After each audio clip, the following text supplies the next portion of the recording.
आप बहुत सारे पैसे वाले काम करते हैं, बहुत सारे अच्छे काम करते हैं, लेकिन जो लोगों के संग रह जाते हैं ना इस टाइम। महाराज उसमें भी था मैं क्राउड में, एक सीन था वो कट गया, तो मेरे लिए ये साल काफी अच्छा रहा। खैनी वैनी वैसे भी खाते हैं। पहले मैं दर्शक वर्ग में था, अब मैं अभिनेता वर्ग में आ गया हूँ।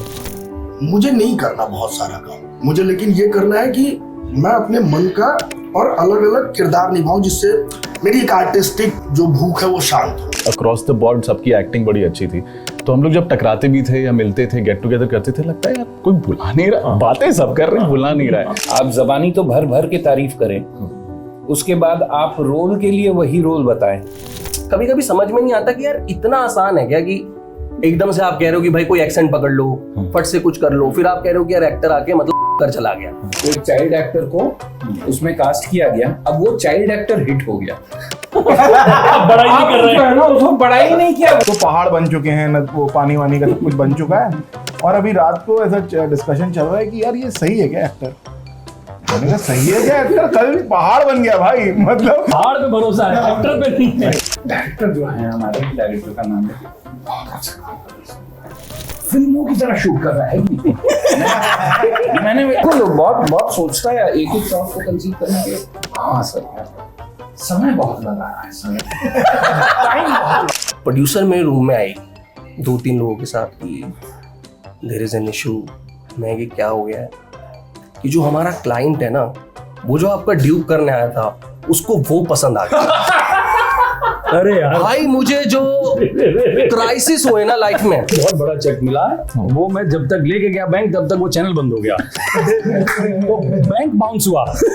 ये क्या है? क्या कितना मैटर करती है सोशल मीडिया? कई लोग हैं जो सिर्फ और सिर्फ इंस्टाग्राम के फॉलोअर्स को देखते हैं। मेरे मैनेजर ने मुझे कॉल किया, आपका औरतों में फॉलोइंग ज्यादा है। कमर्शियल्स और इनमें लोग देखते हैं। मेरे पिताजी को ब्रेन हेमरेज हुआ, तो वो थोड़ा रुक रुक के बोलते हैं। वो बहुत वायरल हुआ, शराब पीकर 2 दोस्त मजे करते हुए। इंस्टाग्राम पे भी ना 2 तरीके की मतलब 2 तरीके की एक्टरों की पॉपुलैरिटी है। एक है खरीदी हुई। अरे आप एक अचार का ऐड करेंगे, तो उसने बोला आपके फॉलोअर कितने हैं, उस समय 50,000 या कुछ थे, रहने दीजिए। एक मैं शो कर रहा था, उसमें बनारस की कहानी थी और मैं इकलौता था इसको बनारसी आती थी, तो मेरा हटवा दिया कि तुम हिंदी बोलो। बाकी मैं ठीक कर पा रहा। वो बहुत वायरल बोले तुम ज्यादा लोग समझ नहीं पाएंगे, ज्यादा अच्छा कर रहे हो। 6 फिल्म फेयर अवार्ड लिए हुए लोग कॉन्स्टेंटीन स्टेनिस्लविस्की का एक एक्सरसाइज करा दो, वो एक्टिंग छोड़ देंगे। और साउथ बहुत टाइम तक ना मजाक उड़ाया सर इस चीज का, कि अरे वो डब कर रहे हैं फिल्म, क्या कुछ भी होता रहता है उनकी फिल्म में, फोन किया मर्डर हो गया। मुझे लगता है कि राइटर्स को भी समझ में आ गया कि अब मैं ऐसी किताब लिख सकता हूँ दोबारा जिस पे फिल्म बन सकती है।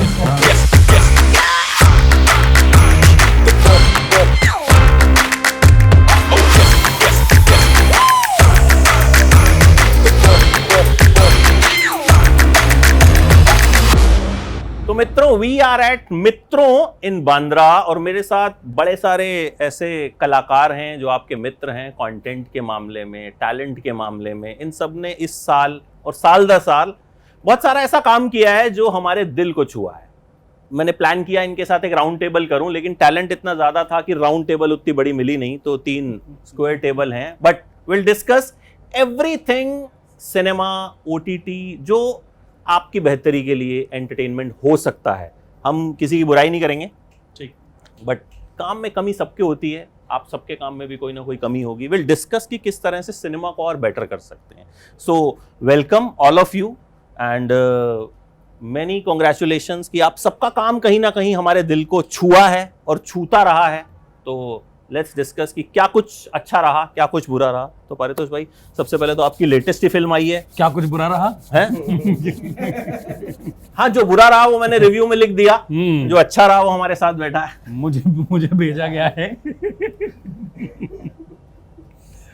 उन्होंने अगली फिल्म का वादा किया है, मैं कुछ ऐसा नहीं बोलूंगा। नहीं, मैं ऐसा कुछ था ही नहीं उसमें। बुरा नहीं रहा, अच्छा रहा, बहुत अच्छा रहा। वही जो उनकी नीयत है, जो उनकी सोच है, जो मंशा है फिल्म के प्रति के पीछे, वो ये थी कि परिवार आए थिएटर तक, नहीं तो हिस्सों में लोग आते हैं ना कि कुछ लौंडे देखने चले गए, फिर कुछ गर्लफ्रेंड के साथ देखने, पूरा परिवार एक साथ देखे। तो हर कुछ 15-20 सालों में ऐसी एक फिल्म आती है जो पूरे परिवार को एक साथ लेके आती है बिल्कुल। थिएटर तक। तो इस बार की कोशिश यही है कि वनवास पूरे परिवार के साथ देखें और परिवार के लिए देखें, और जो बिजी है आदमी गर्दन झुका के, सम्मान से नहीं मोबाइल की वजह से है, वो सम्मान से भी नजरें झुकाए बिल्कुल। और वो इज्जत करे। इस साल कई ऐसी फिल्में रही जो जब मैंने थिएटर में देखी तो सिर्फ 9 ही लोग थे, एक मैं और बाकी 4 कपल थे। तो इस तरह की भी बहुत सारी फिल्में रही हैं। तो ये फिल्म जो है, हाँ, पूरी फैमिली के साथ देख सकते हैं, बाकी कपल्स भी चाहें तो जाके देख सकते हैं। हाँ, बुरा नहीं मानेंगे। तो हर्ष, गुल्लक 4 मतलब मुझे लगता है बहुत से लोगों की बहुत फेवरेट सीरीज, बहुत रिलेटेबल सीरीज। एक डायलॉग जो है वो हमें याद आता है कि हाँ यार, हमारे पापा भी ऐसा करते थे, हमारी मम्मी भी ऐसा किया करती। तो ये साल कैसा रहा? सीजन 4 आया और हमेशा की तरह, बाकी सीजन्स की तरह लोगों ने खूब प्यार दिया। मेरे लिए तो ये सरियल सा ही है, क्योंकि हम जहाँ से आते हैं, हमने वो लाइव देखी है, तो काफ़ी सारे लोगों के लिए फिक्शनल भी है कि गुल्लक जैसी दुनिया भी एग्जिस्ट करती है। फिर उसके साथ इतना प्यार जुड़ जाना और रिलेटेबिलिटी इतनी है ना कि मुझे समझ में नहीं आता जब लोग आते हैं मिलने की, यार इनको क्या समझ में आ रहा है इसमें जो हमने ऐसा कर दिया या किस तरीके की चीज़ें हैं। वो बहुत ही ज़्यादा अच्छा लगता है एज एन एक्टर, क्योंकि मैं कभी कभी ये फील करता हूँ कि आप बहुत सारे पैसे वाले काम करते हैं, बहुत सारे अच्छे काम करते हैं, लेकिन जो लोगों के संग रह जाते हैं ना इस टाइम में, इस जनरेशन के लिए, वो बहुत रेयर काम है जो एक एक्टर को मिलते हैं। वो मुझे ऐसा लगता है वो ब्लेसिंग ही है कि आप ऐसे कामों के साथ जुड़ पा रहे हैं। 5वां सीजन कब आ रहा? देखते हैं, अभी काम चल रहा है उसमें। अब से पहले लोग कहते थे देख रहा है विनोद, इस साल आपने कुछ ऐसा किया कि लोग कह रहे हैं विनोद तो मार रहा है, फिर विनोद जानवरों का डॉक्टर बना हुआ है। ठीक है, तो कहीं ना कहीं विनोद साथ रहा, लेकिन किरदार आगे बढ़ गए, जो कि एक एक्टर कहीं ना कहीं चाहता है कि एक कैरेक्टर हिट हुआ, बहुत अच्छी बात है, बट ज़्यादातर क्या होता है ना कि फिर उसी कैरेक्टर का साया जो है आपके पीछे घूमता रहता है। बट इस साल कहीं ना कहीं आपने गाड़ी को आगे बढ़ाया। हाँ, मतलब ये हुआ कि त्रिभुवन मिश्रा सीए टॉपर से बहुत कुछ मतलब अलग हुआ कि जिस तरीके से विनोद था, तो एक और उसमें एक किरदार जुड़ता है ढेंचा झा, तो वो बहुत अच्छा रहा कि अब लोगों को लगता है कि हाँ, वो एक विनोद जिस तरीके से एक सरल आदमी है और ढेंचा झा एक थोड़ा जटिल है और बहुत सारे इमोशंस है, तो वो बहुत, ये मतलब साल बहुत कमाल का साल रहा मेरे लिए।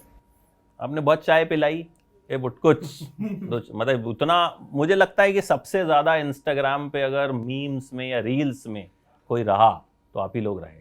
तो आप किस तरह से इवैल्यूएट करते हैं अपने इस साल को?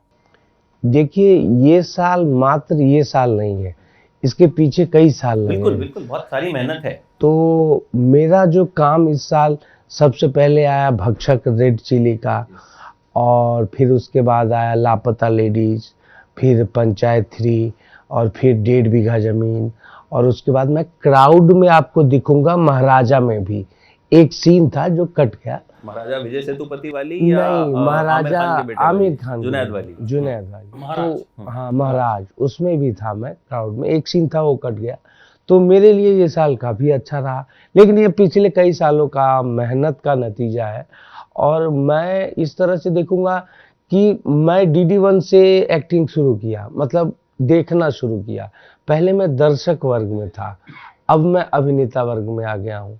तो ये उपलब्धि जो है ये मुझे बहुत अच्छी लगी, और लोग आते जाते लोग आपको बोलते हैं बन राकस, तो ये मुझे अच्छा लगता है।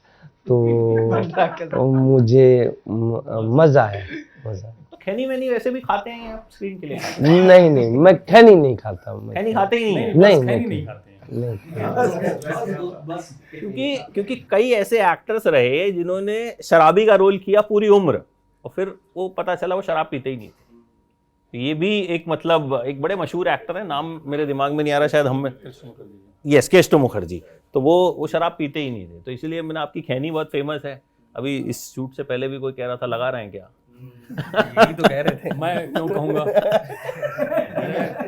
सर, मिर्ज़ापुर के बाद सीए टॉपर, और मतलब आपको तो आपके साथ सहानुभूति बरती जाए या क्या कहा जाए, क्योंकि जो किरदार था आपने देखी, आप में से सीए टॉपर किस लोगों ने? अरे क्या बात कर रहे हैं, तो हम सबकी सहानुभूति इनके किरदार के साथ है। सर आई वांट टू से कि सर आप इतने सुंदर एक्टर है ना, जब मैं एकदम ऐसा हो गया कि मैंने अशोक भाई को फोन करके बोला, मैंने यार क्या कराया आपने, मतलब इनफैक्ट काला पानी में भी विकास सर और सुकांत भाई ने इतना बढ़िया काम किया है, इतना बढ़िया पैनल आपने वो किया है ना आयोजित, मजा आया। मैं आते हैं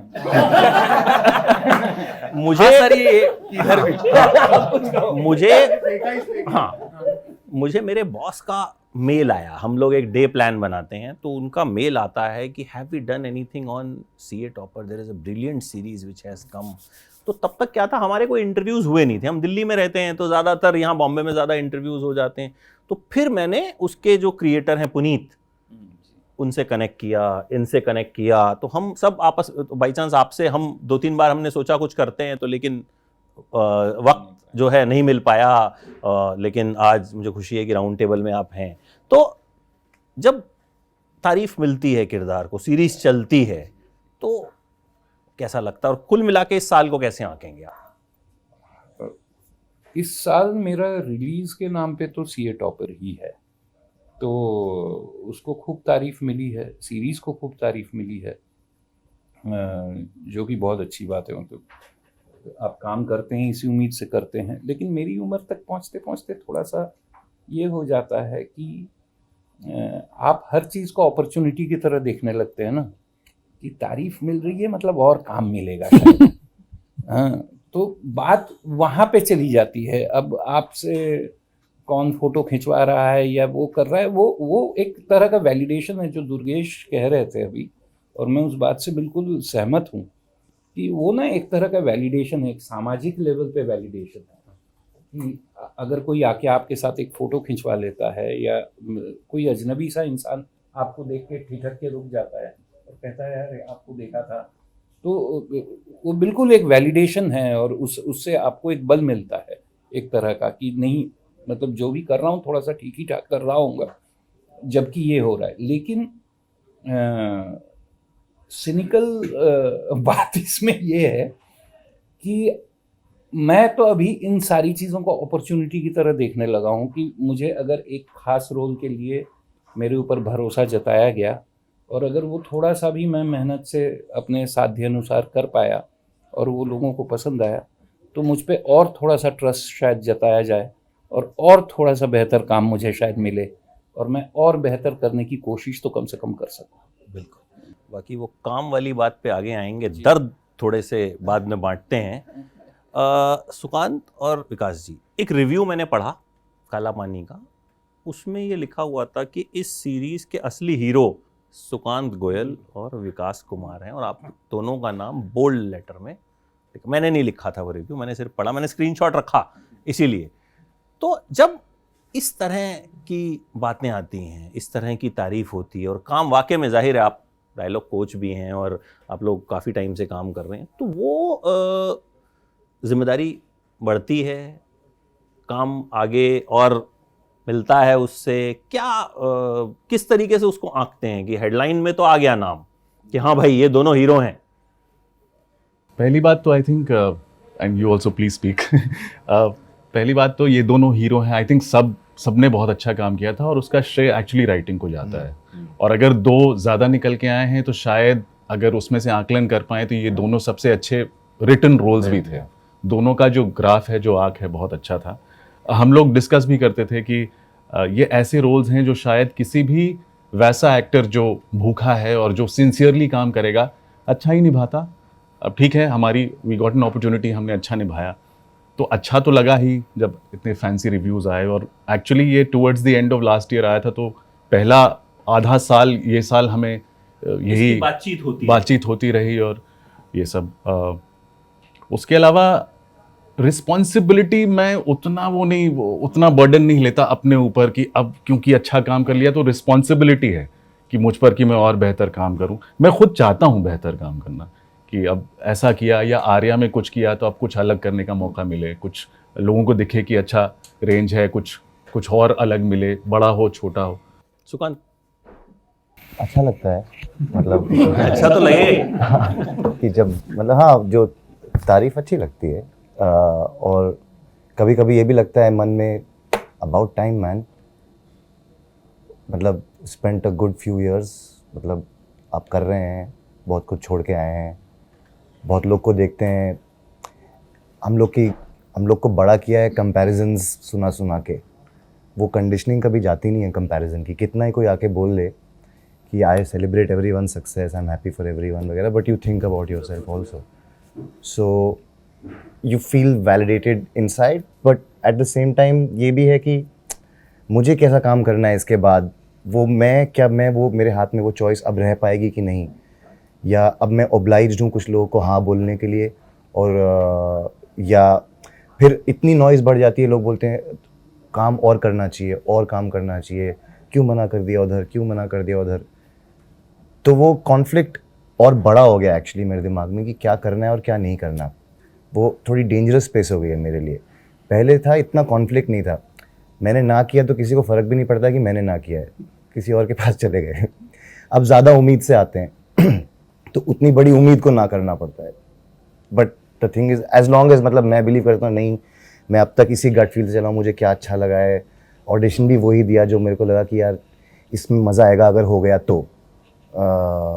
तो अगर उसी तरह से चलता रहा तो मैं मानूंगा कि हाँ इसका फ़ायदा हुआ है, अगर उस तरह से नहीं चलता रहा और मैं कुछ बदलता गया तो सोचना पड़ेगा फिर कि ये क्या हुआ, होगा तो होगा, नहीं होगा तो नहीं, अभी आई कैन नॉट से, बट यार। और एक्चुअली जो आपने कहा ना कि हेडलाइंस थे और एक्चुअली काफ़ी तारीफ हुई, एंड हम अपने ही बारे में बोल रहे हैं, लेकिन पूरे शो में I think across the board सबकी एक्टिंग बड़ी अच्छी थी। 6 महीने तक किसी को कोई फ़ोन नहीं आया था, तारीफों की फ़ोन आई थी, काम का फ़ोन नहीं आया था। तो हम लोग जब टकराते भी थे या मिलते थे, गेट टुगेदर करते थे, लगता है यार कोई बुला नहीं रहा, बातें सब कर रहे हैं, बुला नहीं रहा है। तो शायद वो इंडस्ट्री में भी चर्निंग चल रही है, शायद हम जैसे चेहरों को लेके भी एक if I may speak for my self कि एक विडंबना है कास्टिंग वालों को भी कि अच्छा इन्होंने जैसा कि उन्होंने ही कहा कि काम तो बड़ा अच्छा कर दिया, अब क्या हम इन्हें टिपिकली लीड पार्ट्स में देखते हैं, नहीं देख, तो अभी वो सब है, वो सब चल रहा है, या हम सपोर्टिंग रोल्स में दें, मुझे फर्क नहीं पड़ता जब तक एक्साइटिंग पार्ट हो। बाकी देखते हैं। ठीक है, इस टेबल पे जो लोग बैठे हैं मुझे लगता है उनके पास अगर कोई कॉमन आदमी आके बोलता है हमें आपका काम अच्छा लगा, तो उसको आपका काम ही अच्छा लगा है। अच्छा लगा, बिल्कुल बिल्कुल बिल्कुल। अब मैं आपको बताऊं, मैंने इनकी फिल्म देखी शुक्रवार वनवास, तो मैंने उसमें लिखा बाकायदा अपने रिव्यू में कि नाना पाटेकर के बाद सबसे ज़्यादा इन्होंने इम्प्रेस किया, तो मुझे काम ही अच्छा लगा इनका। ऐसा तो है नहीं कि मतलब मेरी मुलाकात आपसे पिछली बार कब हुई थी मुझे याद नहीं है, और हमारी बात कब हुई थी वो भी याद नहीं है, या मैंने अगर इनके लिए भी लिखा, इनके लिए भी लिखा, तो कहीं ना कहीं काम ही टच करता है। तो ऐसा नहीं, हमने कई बार, हम अब दौर बदल रहा है, मतलब मैं देखता हूं कि मतलब हम भी अपने रिव्यूज में, मतलब इवन अगर मेन लीड्स का काम अच्छा नहीं होता, हम लिखते हैं कि फलाना आदमी जो है मतलब एक तो फिल्म थी जिसमें बड़ी मशहूर एक्ट्रेस हैं, बड़े प्रोड्यूसर की बेटी हैं, तो उसमें उनका काम जो है उतना अच्छा नहीं था, तो जो साथ में थे उनके, तो टैलेंटेड एक्टर हैं, उनका काम बड़ा अच्छा था, तो मैंने उनको फ़ोन किया, मैंने कहा यार आप तो खा गए इनको, तो कहते यार बस ये लिख मत देना तुम। तो कहीं ना कहीं उनके मन में कुछ डर रहा होगा जो हम समझते हैं, लेकिन मैंने फिर भी हेडलाइन में लिखा कि इन्होंने सबसे ज़्यादा इम्प्रेस किया। तो मुझे लगता है कि कहीं ना कहीं बात होने से एटलीस्ट पता तो चलता, कास्टिंग वाले को पता तो है कि भाई फलाना आदमी जो है वो अच्छा काम कर रहा है, वो उसको ले रहा है नहीं ले रहा वो बात की बात है। लेकिन क्योंकि पहले जो बात होती थी वो सिर्फ एक लीड्स की बात होती थी कि हाँ भाई इंटरव्यू होगा तो मतलब हीरो बैठेगा, हीरोइन बैठेगी, और बाद में जगह बच गई तो भाई क्या नाम है, विलन बैठ जाएगा। बट अब आई थिंक नहीं आई थिंक पर ओटीटी ने काफी ये स्पेस खोला है, काफी space, and actually again like he said कि जो लोग यहाँ बैठे हैं ये सबने अपने काम से इम्प्रेस किया है। आई थिंक मेरा मकसद जो इस राउंड टेबल को करने का ये था कि I should talk to performers, कि जिनका काम हम देखते हैं तो कहते हैं यार मतलब बंदे ने कैरेक्टर में जो है वो जान डाल दी। विवेक जी, इस साल आपकी भी बड़ी शानदार बड़ी प्यारी फिल्म रही तिकड़म, मतलब मेरी तो बहुत बहुत फेवरेट रही। मतलब मुझे लगता है मैंने उस फिल्म की जितनी बात की होगी तो लोगों को लगता होगा इन्होंने कुछ पैसे से दिए होंगे मुझे। जबकि पहली बार वो मेरे साथ बैठ के जो है बातचीत कर रहे हैं। हाँ, तो कैसा रहा साल ये? जाहिर है जब पिक्चर की इतनी तारीफ होती है, फिर आप लोगों ने अपने लेवल पे उसको प्रमोट किया, मतलब आप लोग खुद से दिल्ली आए, आप लोगों ने हर जगह जाके जो है उस पिक्चर की बात की। So how you rate this year? ये बहुत मिक्स्ड रहा मेरे लिए, मैं अगर सच बताऊं तो। क्योंकि एक तो फिल्म का थोड़ा समय लगा उसको बाहर आने में, बनना जो आजकल होता है कई फिल्मों के साथ, कि बनने के बाद थोड़े टाइम रही। जैसे हमारे साथ जब शुरू हुआ था तो बहुत एक्साइटमेंट के साथ शुरू हुआ था। मुझे अभी भी याद है, हम सेंसर बोर्ड गए थे तो सेंसर बोर्ड में लोगों ने खड़े होकर तालियां बजाई। हमने मांगा भी नहीं था चिल्ड्रन सर्टिफिकेट, पर उन्होंने कहा नहीं यार आप ले लो क्योंकि आपको नेशनल अवार्ड मिल रहा है इसके लिए। हमें नहीं मिल सकता नेशनल अवार्ड, उसका भी कारण है क्योंकि ये 2022 का सेंसर सर्टिफिकेट हुआ था हमारे लिए, तो अब 2024 में फिल्म रिलीज हुई तो हम एलिजिबल ही नहीं है उसको भेजने के लिए वहाँ पे। तो ये शुरू बहुत अच्छा हुआ था, एक्साइटिंग जर्नी थी। फिर वेट कर रहे थे आएगी आएगी आएगी आएगी, फाइनली आई। आने के बाद ये क्योंकि OTT पे रिलीज हुई फिल्म तो इसका एक बहुत स्लो प्रोसेस रहा, जो इन अ वे ग्रेटिफाइंग भी है। परसों ही हुआ, एक कोई बड़े आदित्य बिरला ग्रुप के कोई डायरेक्टर है, उन्होंने फिल्म देखी है तो उन्होंने कहीं से पता करके मुझे फ़ोन किया कि यार ये तो ये बहुत पार्ट्स में जो है ना कि थोड़ी हर हफ्ते थोड़ी थोड़ी खुशी मिलती रहती है, तो वो चल रहा है इस फिल्म के साथ। और मेरी पहली फिल्म है तो मेरे लिए ऑब्वियसली बहुत बहुत स्पेशल है। तो अब वही जैसे आप लोग भी बोल रहे थे कि अब वही उसके बाद आप यही सोचते हो कि अच्छा अब ये तो आ गया, ये बहुत अच्छा हो गया, अब आगे जो करना है। और एक जैसे क्योंकि अभी इन्होंने पूछा कि जो आप एक्टर्स की भी बात कर रहे थे कि जहाँ वो विडंबना है कहीं की क्या हो रहा है नहीं हो रहा है, क्योंकि डायरेक्टर तो हमेशा चाहते हैं कि अच्छे एक्टर्स के साथ ही काम किया जाए, क्योंकि हमारा काम बहुत आसान हो जाता है। सिंपल सी बात है ना, हमें बहुत इतनी मेहनत नहीं करनी पड़ती जितनी हमें बाकी लोगों के साथ करनी पड़ती है। लेकिन वो कहीं ना कहीं जो अभी जो मैं इस वक्त तिकड़म के आने के बाद जो मैं देख रहा हूँ कि कहीं ना कहीं वो है वो चीज़ ना, आप लेके जाते हो हमेशा अच्छे एक्टर के साथ ही चीज़ को, आप कभी नहीं लेके जाते पहले किसी और के साथ, और फिर आपको कहीं ना कहीं बताया जाता है कि यार ये देखो, फिर वो जो झगड़ा है जो सारी चीज़ें हैं वो होती रहती हैं। लेकिन ओवरऑल मेरे लिए बड़ी नई दुनिया है ये, क्योंकि मैं टेलीविज़न करता था बहुत टाइम तक, मैं स्टार में था, फिर सोनी में था, तो वो सब ये पर बड़ा मुझे बहुत अच्छा लग रहा है कि अब मैं एक नई दुनिया में एंटर कर रहा हूँ और यहाँ पे मुझे वैसे लोग मिल रहे हैं जो आप हमेशा फील करते हो यार अच्छे एक्टर्स के साथ काम कर रहे हैं, अच्छा कुछ होना चाहिए, तो अच्छा रहा, मतलब मिक्स रहा sort of।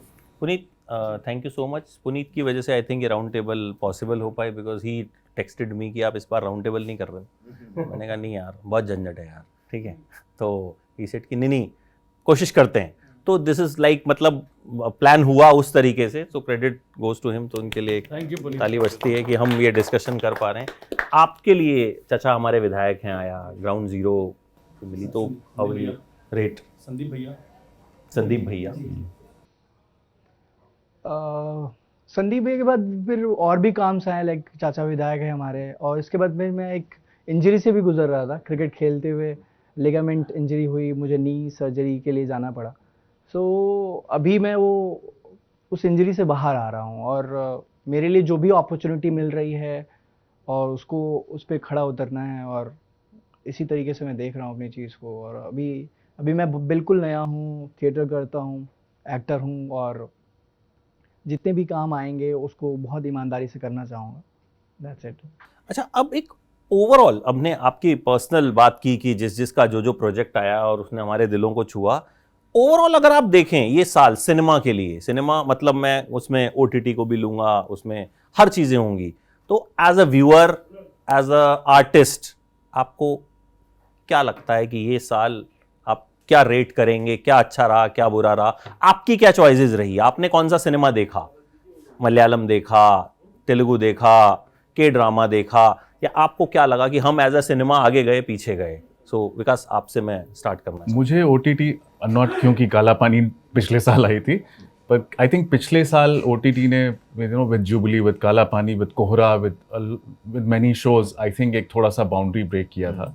इस साल सॉरी जिनके शोज आए हैं, ऑफ कोर्स कुछ बहुत अच्छे शोज आए हैं, लेकिन आई थिंक पिछला साल बेहतर था उस मामले में, तो वो कभी भी हो सकता है। OTT ओवरऑल फिल्मों में, आई थिंक फिल्मों में OTT में हर जगह एक चर्निंग चल रही है। एक जैसे हम पहले भी बात कर रहे थे कि मलयालम सिनेमा है जो कंटेंट वाइज बहुत स्ट्रॉन्ग है, और लॉकडाउन के वक्त जो है एक्सपोजर मिला, सब लोग देखना शुरू किए, सब लोगों ने देखना शुरू किया, और आज वाइडर रीच है।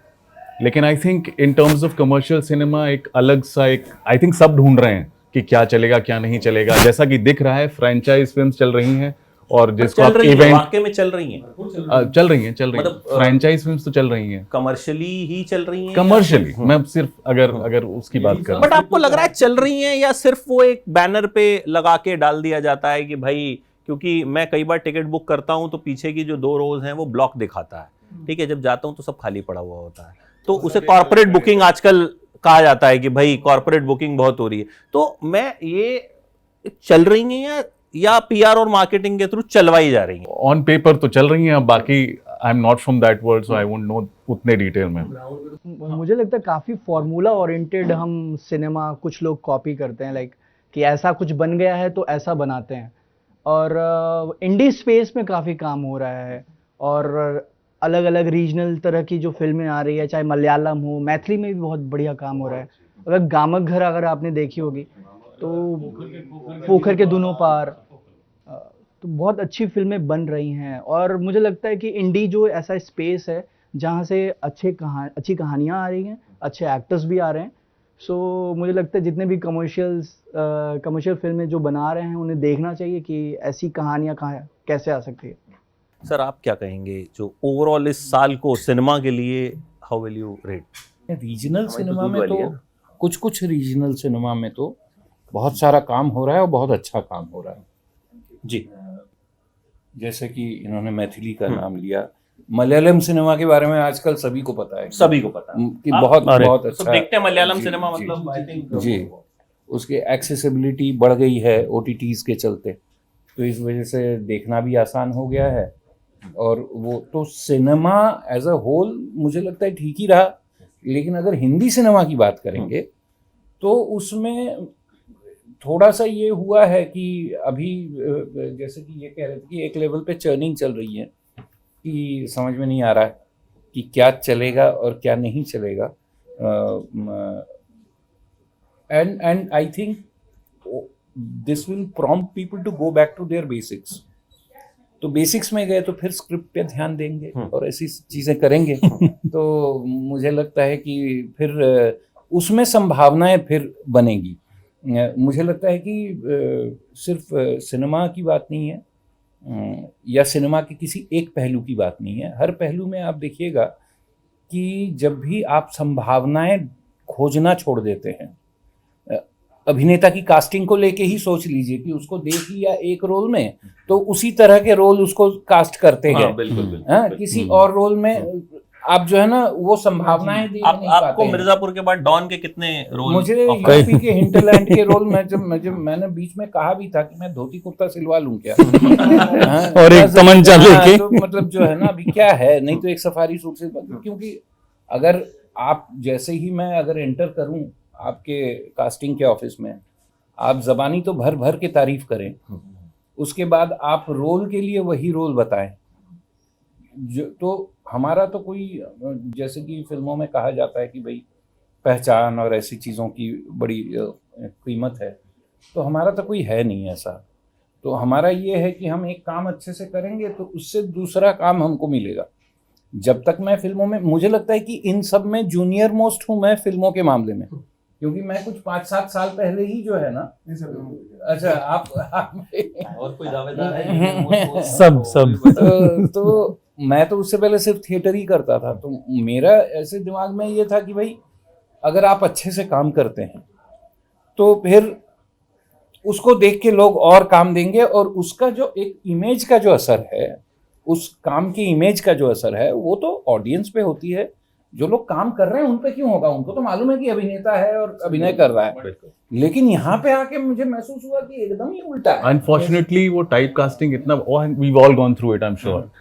मतलब एक कास्टिंग डायरेक्टर अगर आपने एक अच्छा किरदार निभाया तो वो ये नहीं देखता कि अच्छा एक्टर है। अब ये जैसे मैं बहुत पीछे पुलिस वाला बना हूँ, मैंने 3-4 शोज़ किए हैं, CID तक किया है, इतने आते रहे हैं मुझे, और फिर आर्या भी किया, कोशिश की है, सब में कुछ अलग रहा है, स्पेशली आर्या, पर उसके बाद भी आते रहते हैं। तो फिर आई हैड टू लिटरली से कि अगर बहुत अच्छा है, अलग है तो बताइए। लीड है, लीड इसलिए कि एक ग्राफ रहे, आपको पता है कि लीड है तो उसकी एक, अगर सिर्फ एक फंक्शनल कॉप है तो मैं थोड़ा सा ब्रेक लेना चाहता हूँ।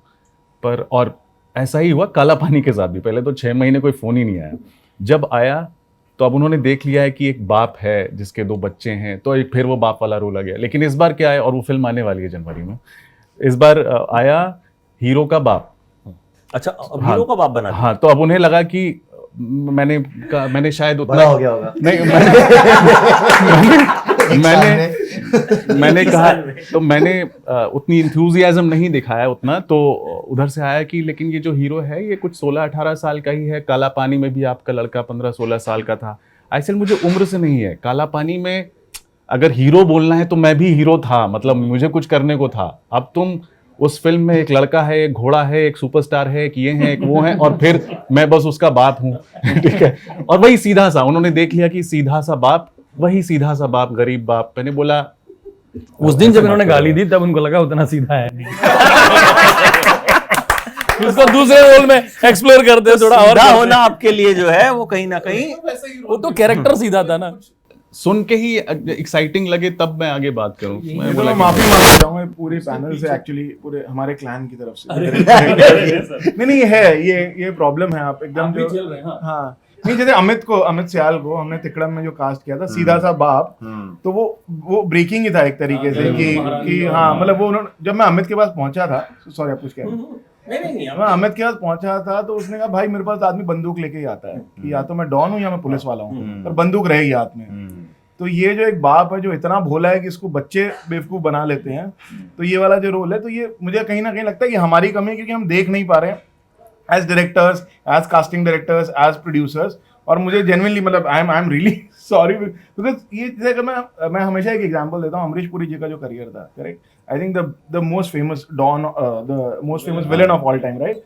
फिर आप गर्दिश देखते हो, विरासत, फिर आप विरासत देखते हो, फिर आप ये देखते हो DDLJ घातक देखते हो आप, आपको लगता है यार ये तो वेस्ट हो गया ना एक करियर पूरा का पूरा, क्योंकि आपने एक ही तरीके के रोल उनसे करा लिए। लेकिन जब आप देख रहे हो तो आपको लगता है तो आदमी मतलब क्या काम कर रहा है ऐसी चीजों के अंदर भी। इवन ये जो आप बात कह रहे हैं, इवन अगर हम देखें तो संजय दत्त को भी जो वो एक लुक चेंज करके विलन बनाया उनको, तो फिर वो बार बार रिपीट होते गए। साउथ की कई सारी फिल्मों में उन्होंने किया और अल्टीमेटली फिर अब वो जब आता भी है हीरो वैसे बन के, तो लगता है ये तो देखा हुआ है। जैसे वो भूत से डरने वाली बात होती है तो 4 बार वो डरा के चला गया, तो 5वीं बार आप कोई शॉक फैक्टर नहीं रहता। हाँ, तो जैसे वही मैं होता कह रहा हूँ, क्योंकि हम फिल्मों को कंपनीज की तरह ट्रीट करने लग गए हैं ना, कि आप आर्ट को आप कंपनीज की तरह ट्रीट करने लग कि अच्छा चलो मारुति की पिछली गाड़ी अच्छी थी तो ये वाली गाड़ी भी मारुति की ले लो, क्योंकि तो ये वही वाला आर्ट वैसा है नहीं, आर्ट का फॉर्म ही अलग है ना। आर्ट हर बार नया है, हर बार कुछ और है, वो एक्सपेरिमेंटल चीज है। तो हम वो जो फॉर्मूला एक चीज पे लगाते हैं जिसमें फॉर्मूला लगाया ही नहीं जा सकता, तो वो फिर चीज बिगड़नी है, मतलब उसका आप कुछ कर नहीं सकते। तो ये तो पानी है ना, अब आप पानी को सॉलिड बनाने की कोशिश कर रहे हो। Right. Also I want to add कि रिस्क टेकिंग भी है ही नहीं, मतलब नहीं है, वो रिस्क टेकिंग कोई करना ही नहीं चाहता कि अरे यार इस एक्टर को हम कहीं और उनको, अच्छा यार 15 दिन पहले 20 दिन पहले आप बोल रहे हो कि ये लीड है या ये एक मेजर रोल में है और ये प्राइमरी रोल है, 15 दिन पहले कैसे, मतलब ये पॉसिबल कैसे? तो कम से कम एक चीज की मेरे दिमाग में कि 2 महीने 2 महीने तो कम से कम प्रेप होगी। अगर मैं किसी एक सही काम की बात बता रहा हूँ, जैसे मैंने जो लाइफ में कुछ सही काम किए कि 2 महीने 3 महीने पहले से काम शुरू हो रहा है भाई, कि कुछ लोग आ रहे हैं एक्टर, 15 दिन 20 दिन पहले आप बोल रहे हो कि यार ये बहुत मेजर रोल है, आप प्लान Z हैं। तो मैं वही वाली बात की मुझे कभी कभी समझ में नहीं आता कि यार इतना आसान है क्या कि एकदम से आप कह रहे हो कि भाई कोई एक्सेंट पकड़ लो, फट से कुछ कर लो, फिर आप कह रहे हो कि यार एक्टर आके मतलब हक्कर चला गया। मतलब बहुत रिस्क टेकिंग ही नहीं है लोगों में। हाँ बिल्कुल सही। आमिर खान का मैं एक एग्जांपल देता हूँ। आमिर खान एक बड़ी कंपनी के लिए वो कर रहे थे, एक ऐड ही था, अब उन्हें उसमें गुजराती बनना है, पंकज त्रिपाठी भी है उसी ऐड के अंदर, तो उन्हें गुजराती बनना है। और आमिर खान ने कहा कि यार ये तो मुझे ठीक है 2 महीने मैं सीख लेता हूँ गुजराती।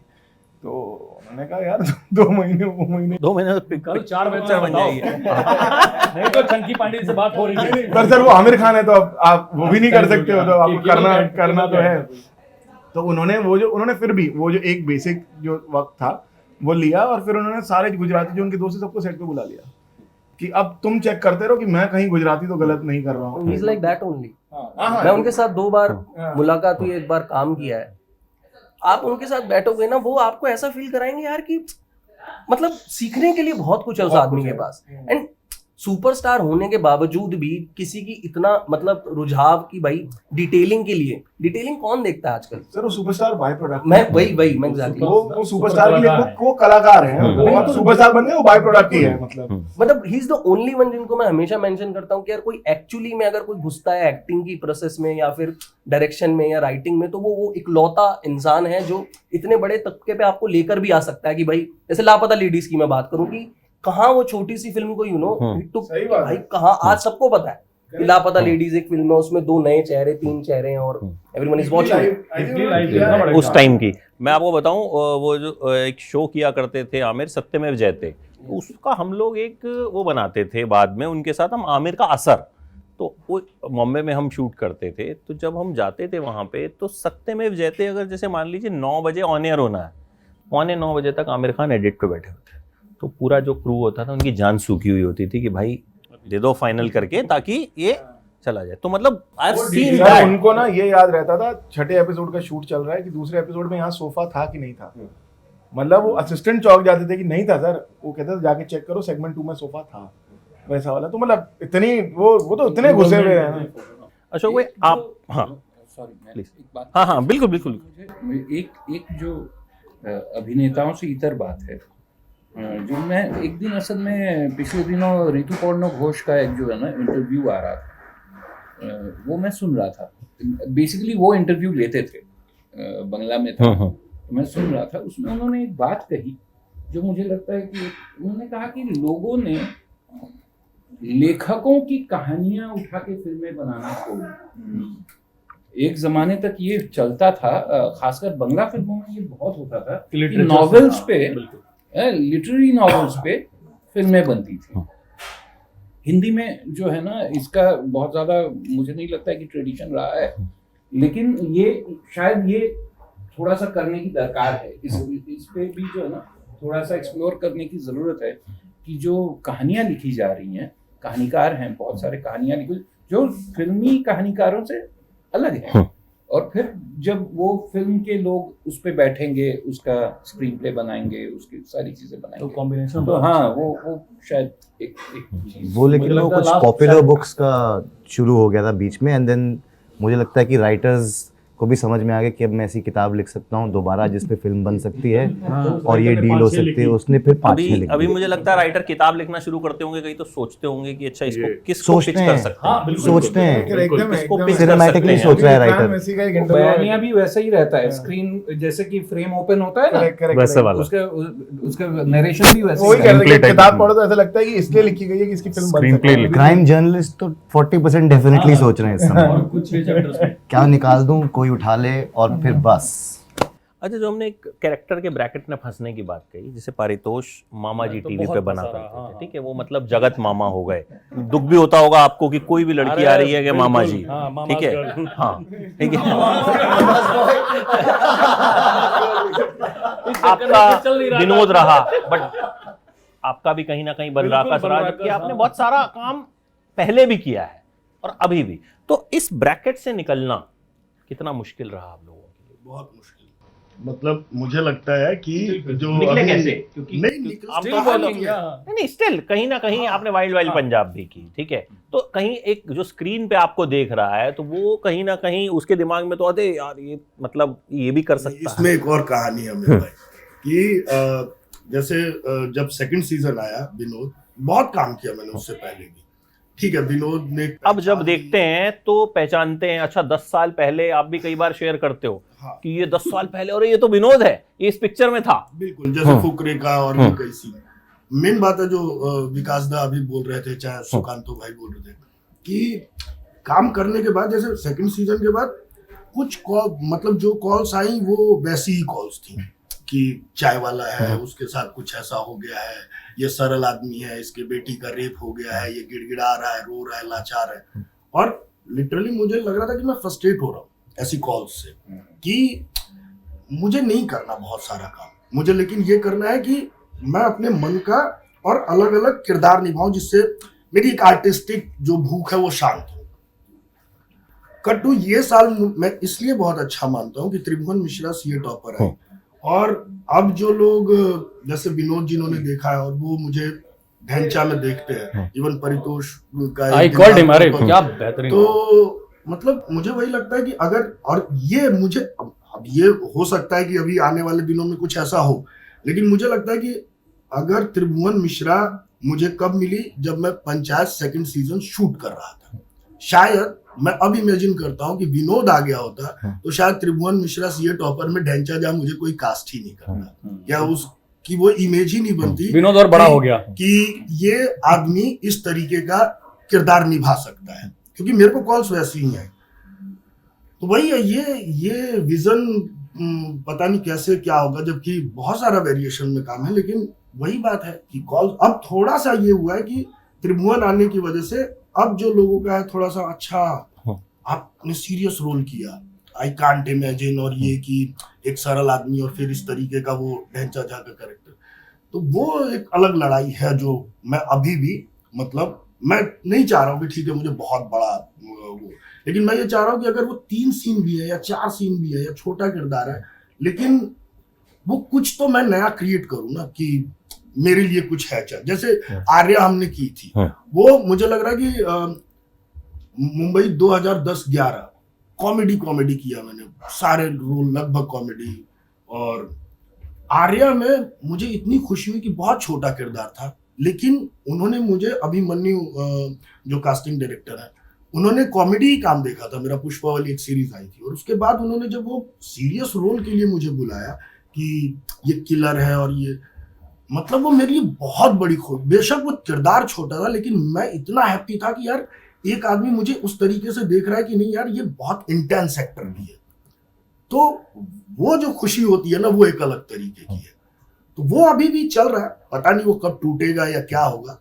अभी थोड़ा सा वही बात है कि त्रिभुवन आने की वजह से थोड़ी सी चीजें बदली हैं, और थोड़ी सी दायरे की, हाँ देखते हैं, ऐसा ट्राई करके देखते हैं। और फिर अलग अलग लेवल्स पे, sorry you were saying something, अलग अलग लेवल्स पे कॉल्स लेते हैं ना लोग, तो अगर कास्टिंग वाले थोड़ा सा आपको देख भी लेते हैं उस तरीके से, तो फिर वेरियस लेवल्स पे कॉल लेने के लिए है, प्लेटफॉर्म है अल्टीमेटली, कौन किसको क्या भाता है, नहीं हम तो इसे ऐसे देखते हैं वाला। जैसे अभी एक कॉल आया था, तो पहले I was avoiding in the sense कि सर ज़्यादा तो नहीं है, 8-10 सीन ही है सीरीज़ में, हालांकि सीरीज़ जो बना रहे हैं वो उनका ट्रैक रिकॉर्ड बहुत अच्छा है, लेकिन जब है तब है, ये हमने सब सुना होगा, जब जिस सीन में है यही है, ऐसे वाले कॉल्स आते हैं। तो पहले उनके पिच से ही जो वो पिच मुझे लगा कि उतना एक्साइटिंग नहीं है, फिर सेकंड टाइम उन्होंने फिर से पिच किया कि नहीं सर हम आपको देखते हैं, and then they sent me some written material, तो वो एक हरियाणा का गुंडा था, जाट था, तो मुझे फिर एक्साइटिंग ये लग गया कि हाँ यार मुझे इसमें ना मैं हरियाणवी सीखूंगा।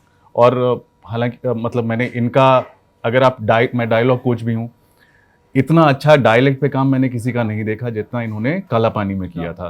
जो इन्होंने, there is actually something called Andamani Hindi जो इन्होंने पकड़ी थी, और जैसा एक एक्टर का काम होता है कि जाके रिसर्च करके उसको और डायनामिक बना दो which goes with your character, इन्होंने इतना खूबसूरत किया था और इतना कंसिस्टेंट किया था। तो मैंने एक्चुअली सोचा था कि हाँ मेरा वो ना ट्रिगर हो गया कि बटरफ्लाइज इन माई स्टमक, अब करेंगे काम।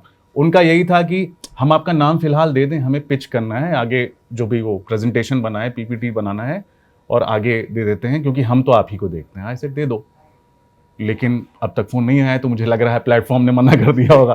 तो मैं बड़ा एक्साइटेड हो रहा था कि चलो उतना नहीं है, लेकिन मैं इनसे टिप्स लूँगा और जो दोस्त हैं सीखूंगा, और nobody would imagine me as a Jat but I do it.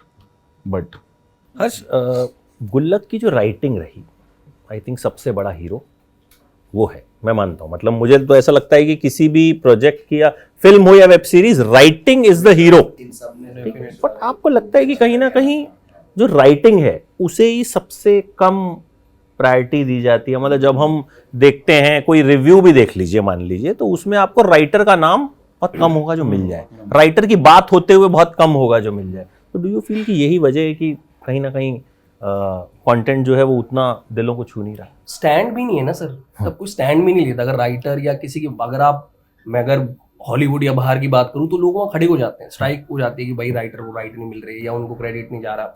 यहाँ पे क्या है ना कि लोगों को ऐसा बहुत रहता है कि यार बस 2-4 नाम है, 3-4 बड़े नाम हैं, या एक शो चल गया, एक फ्रेंचाइजी चल गई, उसके बेसिस पे अब आपको ना धंधा करना है। धंधे वाला जो दिमाग है ना, धंधे में क्रिएटिविटी कभी नहीं होती सर।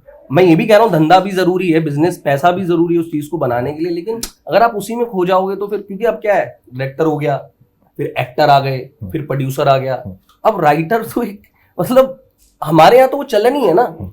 अब ये राइटर और ये राइटिंग की बातें तो अब हो रही है, पहले कहाँ होती थी? जब आज से 25 साल 30 साल पहले किस राइटर का नाम पता है आपको? कि आपको बाद में पता चलता अरे इसने वो लिखा था। जावेद अख्तर ने जाके खुद से लिख दिया था, तब जाके जो है राइटर्स की बात जो है होनी शुरू हुई थी। और राइटर पे जोक ही चलते हैं कि मतलब क्रेडिट के लिए मरते हैं, नहीं मिलता। राइटर का क्या होता है ना, उनको देख के जो एक पूरी इमेज भी बनी है ना कि इनको क्यों चाहिए पैसे, और ये क्या करेगा यार, इनको चाय पीनी है, झोला चप्पल सिगरेट भी कलम नहीं है, चाय, वही चल रहा है। अभी तक दूसरा राइट्स, अगर मैंने तो कई राइटिंग कॉन्ट्रैक्ट साइन किए, राजमा चावल मैंने लिखे सर, आप वो कॉन्ट्रैक्ट देखोगे ना तो आपको लगेगा क्राइम हो रहा है ये इस वक्त उस कॉन्ट्रैक्ट को पढ़ के, कि राइटर क्या सबसे कम राइट होते हैं।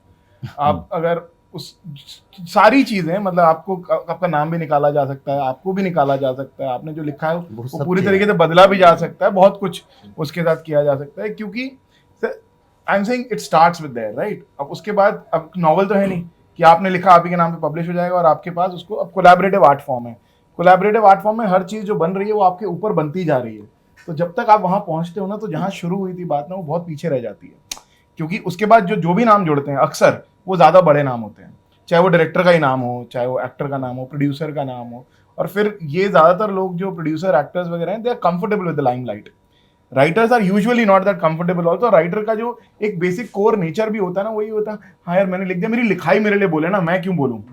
तो वो जो एक इसका आर्ट एक और दूसरा आई थिंक मुझे कहीं ना कहीं लगता है, except for a couple of big actors, जैसे आप अभी स्ट्राइक की बात कर रहे थे ना, हॉलीवुड में lot of big actors came and supported the writer, right. So I am saying हमारे यहाँ पे वो नहीं है कि वो जो सपोर्ट है ना, क्योंकि राइटर, अगर आप जावेद अख्तर अब बड़े राइटर हैं और बड़े आदमी हैं, लेकिन अदरवाइज आप देखोगे ना तो राइटर एक्चुअली अगर इकट्ठे भी हो गए ना तब भी वो ज्यादा कुछ कर नहीं पाएंगे। उनको सपोर्ट उन्हीं लोगों का चाहिए जिनके पास पावर है, राइटर के पास पावर नहीं है।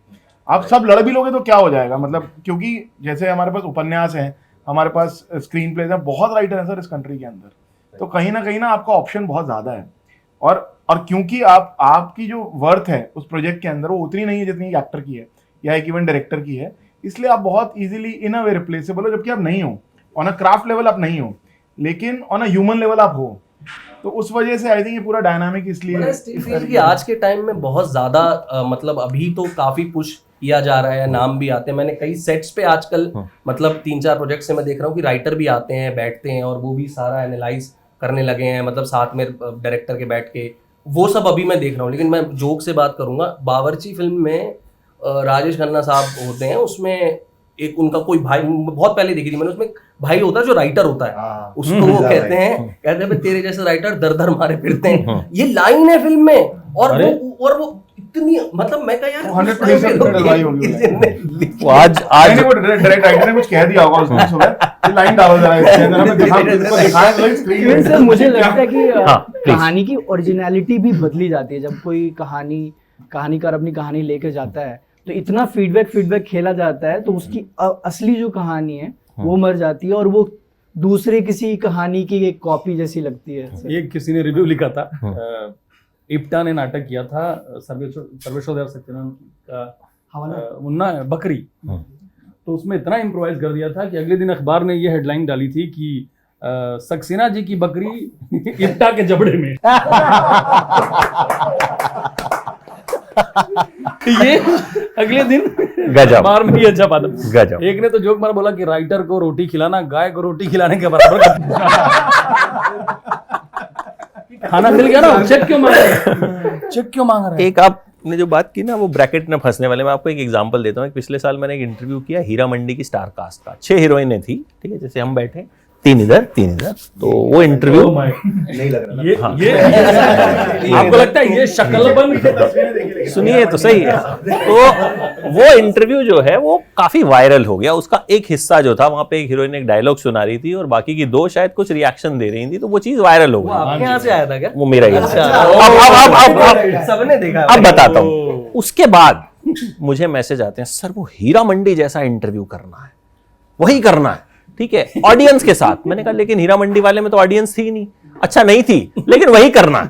मतलब वो सिर्फ उन्होंने वो मीम देखा, जाहिर है वो इंटरव्यू नहीं देखा होगा। देखा होता तो उन्हें पता होता कि उसमें ऑडियंस थी ही नहीं, उसमें सिर्फ 6 एक्ट्रेसेस थी। तो ये एक भेड़चाल होती है कि अब वो कंटेंट अलग था, आप 6 हीरोइंस को बैठा रहे हैं बात कर, और उसमें से भी जो एक चीज वायरल हुई वो एक मीम बना, ठीक है। बट अभी वायरलिटी जो है वो इतना ज्यादा, मतलब मैं कह रहा हूं कि वो लोगों के दिमाग में सिर्फ यही है कि भाई मीम कब बन जाए, मीम बन जाऊं। कुछ साल मतलब काफी साल पहले की बात बता रहा हूँ आपको, नाम लेने का मतलब नहीं है, कि टेलीविजन सीरियल का दौर था, हिस्टोरिकल फिगर्स पे सीरीज बन रहे थे, तो कास्ट हुए पड़े थे एक साहब, हाँ अच्छे एक्टर हैं, हाँ उनका डेब्यू होने वाला था उसमें, तो शुरुआत किया उनके बचपन से, तो एक चाइल्ड एक्टर को उसमें कास्ट किया गया। अब वो चाइल्ड एक्टर हिट हो गया, बड़ाई नहीं कर रहे हैं ना, उसको बड़ाई नहीं किया, वो बेचारे जो है ना घर में इंतजार करते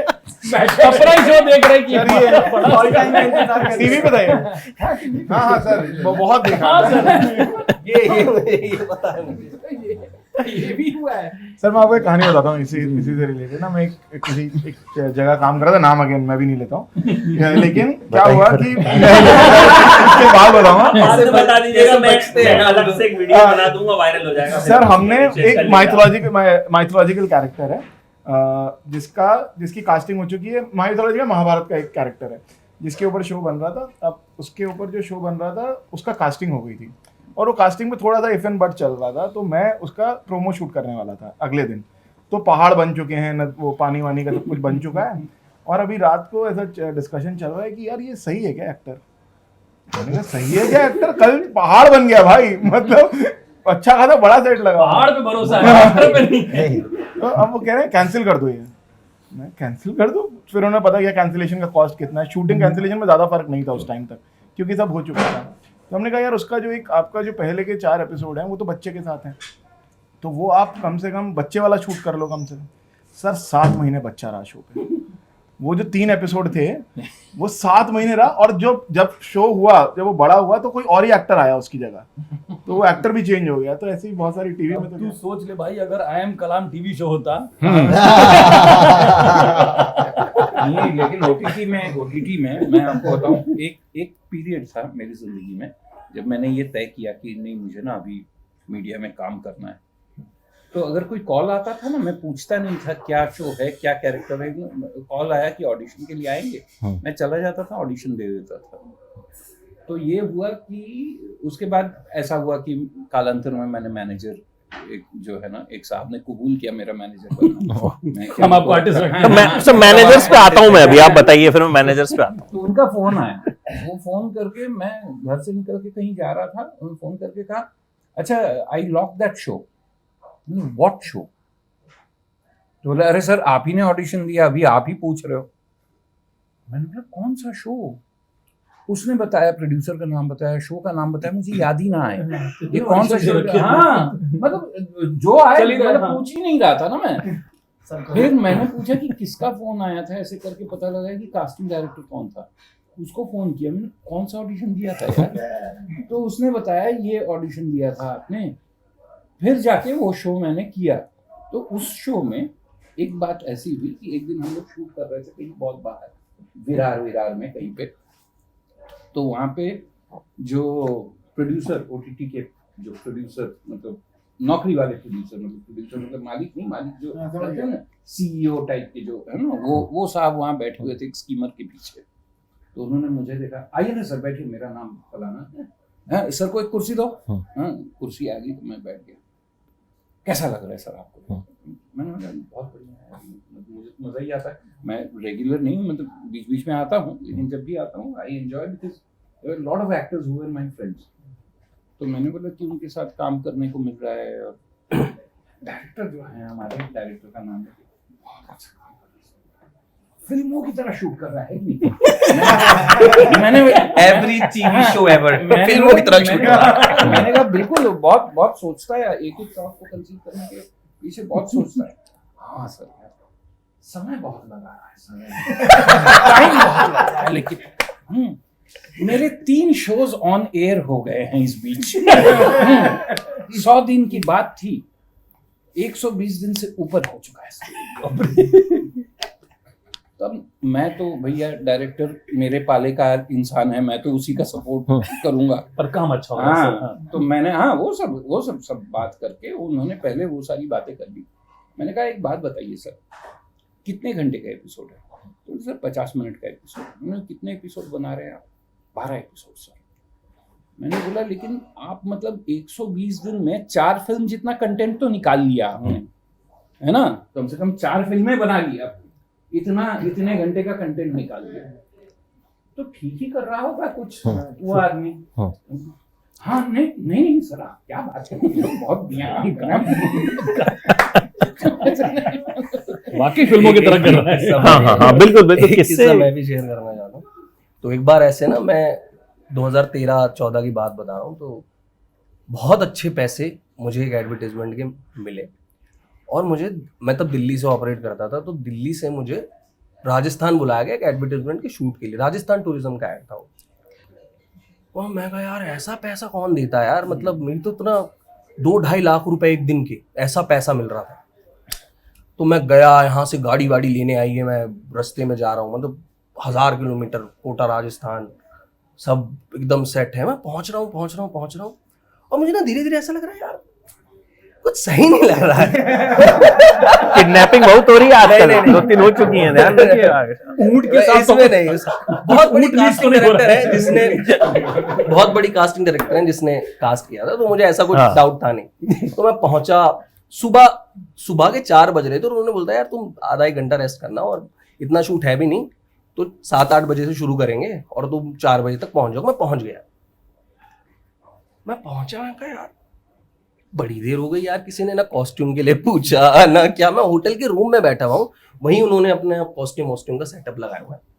अब मुझे क्या पता चलता है, थोड़ी देर हो गई, मैं कहा 6 बज गए, 5 बज गए, मुझे नींद नहीं आ रही, एंजाइटी में, क्या यार मुझे कोई बुला नहीं रहा। तो प्रोड्यूसर मेरे रूम में आई 2-3 लोगों के साथ कि देयर इज एन इशू। मैं कि क्या हो गया है कि जो हमारा क्लाइंट है ना, वो जो आपका ड्यूप करने आया था उसको वो पसंद आ गया। अरे यार भाई मुझे जो क्राइसिस हुए ना लाइफ में, मैंने कहा यार ऐसा क्या था उस लड़के में कि उसकी आंखें बिलोरी थी। और भाई मैं ऐसा, और उसको ना उन्होंने कुछ ऐसा बनाया था कि भगवान टाइप का उसको कुछ बनाने का वो कुछ कर रहे होंगे कि उसको नीला या कृष्ण या शिव कुछ ऐसा। भाई मैं ऐसा मन टूटा ना मेरा। तो फिर फिर मेरी कंसर्न वहां से हटी, मैं कहा पैसे वो मिलेंगे, but she gave me the money. उसने मुझे चेक दिया, उसने बोला आप गाड़ी लो। मैं कहा आप गाड़ी लो और आप यहाँ से निकल जाओ। मैंने कहा यार देखो ऐसे तो मैं पैसे लेकर नहीं जाऊंगा। मैंने कहा आप मुझे काम करो, मुझे आप वॉकी टॉकी दो, अगर आपके सेट पे कुछ काम धंधा है मैं करता हूँ और फिर मैं वापस जाता हूँ। और किसी का ड्यू बनना हो तो मुझे बताना। तुमने जब कहा कि ऐसे तो मैं वापस नहीं जाऊंगा, बोला मुझे लगा अगला तुम्हारा सेंटेंस ही आने वाला है, मैं तो यहाँ पे किला देख के मुझे भी लगा कि अब आया हूँ तो राजस्थान घूम के जाऊंगा। मेरा पर्सनल राजस्थान मैं तो भाई अच्छा पैसे बहुत फंसते हैं, छोड़िए कोई बात नहीं। ये जो दुख अंदर से आ रहा है, दुख नहीं भाई, मुझे, अरे ये तो बहुत पुरानी बातें हैं। टॉम ऑल्टर ने मुझे कहा था कि if nobody has cheated you out of your money, अगर आपके पैसे कहीं से आने नहीं है, इसका मतलब आप काम ही नहीं कर रहे हैं। आपके आने मेरे आने हैं पर गए बहुत हैं। कई लोगों के तो वादे भी बाउंस हुए हैं कि परसों नहीं आया। Signature not matched. एक तो रियलिटी शो में मुझे बहुत बड़ा चेक मिला, वो मैं जब तक लेके गया बैंक तब तक वो चैनल बंद हो गया। तो बैंक बाउंस हुआ। ये क्या है? महुआ चैनल था। अच्छा हाँ अरे बाप, हम शो स्टॉपर थे। और आपको स्टॉप कर दिया गया। एक सवाल जो सबसे मैं जानना चाहूंगा, पुनीत आपसे शुरू करते हो, social media following. Oh my God. क्या सोशल मीडिया फॉलोइंग पे ही कास्टिंग होती है आजकल? आपको बुला के बोलते हैं कि भाई आपके तो इतने फॉलोअर नहीं है, हमें 10 मिलियन वाला चाहिए, इतने भी। मेरे तो अच्छे हैं सर, मैं तो नहीं करूंगा इस बात। नहीं, ये कहीं ना कहीं ये एक फैक्टर जो हमें सुनने को मिलता है और बहुत खराब लगता है कि मतलब मुझे अशोक भाई ने बताई थी पिछली बार इंटरव्यू में, मैंने आपसे पूछा था कि वो कपड़े जो आपने पहने थे वो स्पॉन्सर्ड थे, ये कांस में गए थे, ठीक है। वो वीडियो मुझे लगता है वो इतना वायरल भी हुआ, तमाम चैनल्स पे चला, हमने इनको फोन करके मंगाया उस वीडियो को, ठीक है। मैंने इनसे पूछा, मैंने कहा अब तो कांस में चले गए, अब तो डिजाइनर ने कपड़े दिए होंगे। बोले अमित भाई नहीं दिए थे, मेरे अपने कपड़े थे। वो चीज मैंने कई जगह जिक्र किया। तो पुनीत आपसे शुरू करूंगा, क्या कितना मैटर करती है सोशल मीडिया फॉलोइंग? मतलब कुछ ऐसे रिस्क टेकिंग लोग हैं जो मतलब इन चीज़ों को मायने नहीं रखते हैं, वो सिर्फ टैलेंट पे बिलीव करते हैं। लेकिन कई लोग हैं जो सिर्फ और सिर्फ इंस्टाग्राम के फॉलोअर्स को देखते हैं कि मिलियन आपके फॉलोअर्स हैं तो ही कास्ट करेंगे। तो ऐसा है, दोनों तरह की चीज़ें हैं। इंडिपेंडेंट सिनेमा करेंगे तो वहाँ पर आप कहानी या फिर टैलेंट पे भरोसा कर रहे हैं, लेकिन ज़्यादातर ये जो कमर्शियल फिल्म्स बना रहे हैं तो उनके लिए फॉलोअर्स काफ़ी देखते हैं। सर ये बड़ा ही कंफ्यूजिंग है, क्योंकि मैं समझ नहीं पा रहा हूँ कि मेरे को कॉल किस वजह से आ रहा है। मतलब मेरे को आपके फॉलोअर कितने ये बताइए। अरे आप पहले अपने फॉलोअर बताइए अभी करंट कितने हैं? 1,09,000। फिर आपको टैलेंट की वजह से आ रहा है। हाँ, तो वही मैं मेरी पहली कैसे फिल्म आप कह सकते हैं? ये तो तोहमत लगाने वाली बात हो गई। अब हमारे दुर्गेश में कमी किस बात की है? 1.5 लाख हो सकता है कल को जो। सर ये दो चीज है। अभी जो कॉल आ रहा है वो टैलेंट की वजह से आ रहा आज है, लोग तभी वो follow करने फॉलोइंग की वाले वजह से नहीं आ रहा है। मेरा ये है सर कि मैंने पहला ऑडिशन दिया था 2012 दिसंबर में पीके फिल्म में, जो लॉकेट लेके भागते हैं नानू भाई, वो वाला। उस रोल से मिल गया हाईवे। तो मुकेश छाबड़ा जी ने बोला कि अच्छा रोल है, कर ले। तो हाईवे की 21 फरवरी 2014 को हाय तौबा बहुत अच्छा किया, बहुत अच्छा किया। आलिया भट्ट के साथ डांस किया, ये वो। उसके बाद मेरे को काम ही ना 3 साल तक, कोई पूछे ना। फिर मैंने एक एक सीन करना शुरू किया। तो उसके बाद पंचायत हुई। तो पंचायत के बाद अरे ये तो हाईवे में भी था। अमेजोन भी अब मुझे टैग करता है, ये लड़का हाईवे में था। हाँ, अब देखिए अमेजोन पे हाईवे, ये टैग करता है। तो ऐसे वो चल रहा है इंस्टाग्राम पे। सर एक घटना बताऊंगा, उसमें ये हुआ कि मेरे मैनेजर ने मुझे कॉल किया कि आपका औरतों में फॉलोइंग ज्यादा है। तो उसका कुछ बटन बोला दबाएंगे, एनालिटिक्स देखा होगा ना। हाँ, अच्छा उस बटन दबाएंगे और देखिए क्या क्या व्यूज आए हुए हैं। तो मैंने ऐसे सर्च करके बताया ये गोल्डन चेन का एड आ रहा है, तो आपको वो लॉक करना चाह रहे हैं। तो मैंने स्क्रीनशॉट ले लेके भेजा। नहीं सर, आपका ना लड़कों में ही मतलब फॉलोअर ज्यादा है। तो इस तरह की चीजें चेन से अमित भाई जो चेन बात खींच दी आपकी, मतलब जो है उसने। 3 दिन सोए नहीं होंगे। चेन की नहीं। अशोक भाई आप क्या कहेंगे इस पे? मतलब इनकी फॉलोअर लड़कियां हैं कि लड़के हैं? मतलब मेरे को लगता है कि सोशल, हालांकि मैं शुरू से उतना नहीं था बहुत एक्टिव, लेकिन हाँ मुझे लगता है कि कमर्शियल्स और इनमें लोग देखते हैं, लेकिन मुझे लगता है नहीं, अब पता नहीं अब क्या है। आज मैं नहीं समझ पाता हूँ कि ये काम का जरिया है या नहीं है, लेकिन मुझे लगता है जैसे मेरे साथ एक शो किया था मैंने, पुष्पावली, तो मैं तब तक फेसबुक पे ही था, इंस्टाग्राम पे था ही नहीं। 2017-18 की बात है। तो इवन सुमुखी जो थी उन्होंने बोला कि यार अशोक तुमको ना इंस्टाग्राम पे ढूंढ। मैंने कहा ये क्या बना है, मतलब पता था लेकिन ये क्या है मुझे बिल्कुल आइडिया नहीं था। तो उन्होंने इवन अकाउंट बनवाया, वो मतलब लेकर आई कि भाई यहाँ अब जो रीच है लोगों की, अब यहाँ ज्यादा इंटरेक्ट करते हैं लोग। फिर मैं भूल गया वो बना के। फिर पंचायत के बाद सब बोलते थे तुम रोज स्टोरी डालो, कुछ ये करो, तो उससे ना कुछ फॉलोवर बढ़ते हैं, कुछ ऐसा होता है और ये होता है, रील बनाओ। अब वो कितना क्या है, वो उसमें कहाँ दिमाग लगाऊंगा। इस बीच में एक बात बता दो, आइडिया। मेरे पिताजी को ब्रेन हेमरेज हुआ, तो वो थोड़े बीमार रहते हैं। दिमाग 30% काम नहीं करता, 70%। तो मैं सहानुभूति में एक वीडियो बनाया कि बाबूजी मेरी फिल्म लापता लेडीज में गई, कैसा लगा, पंचायत 3 आई, कैसा लगा। तो वो थोड़ा रुक के बोलते हैं, वो बहुत वायरल हुआ। शराब पीकर 2 दोस्त मजे करते हुए। तो वो कई बार लोग समझ भी नहीं पाते कि उसका रेफरेंस क्या है। और आमतौर पे मैंने सोशल मीडिया पे तो देखा है लोग कैप्शन को नहीं पढ़ते हैं। ठीक है, मतलब आप लिख रहे हो थ्रो बैक, ठीक है, तू तो ऑफिस में था, कहां से? उसके बाद मैंने क्या लिखना शुरू किया, ऊपर बड़ा ये पुरानी फोटो है उस पे भी लिख रहे हैं तुमको आज देखा था। वो लोग बहुत मतलब ऐसा फॉलो करते हैं कि उनको जितना, कई बार लोग 3 सेकंड सुनते हैं और उसी पे रिएक्ट करते हैं, वो पूरा सुनते ही नहीं है। हो सकता है आपने आगे जाके वही बात बोली हो जो वो कमेंट में कह रहे हैं।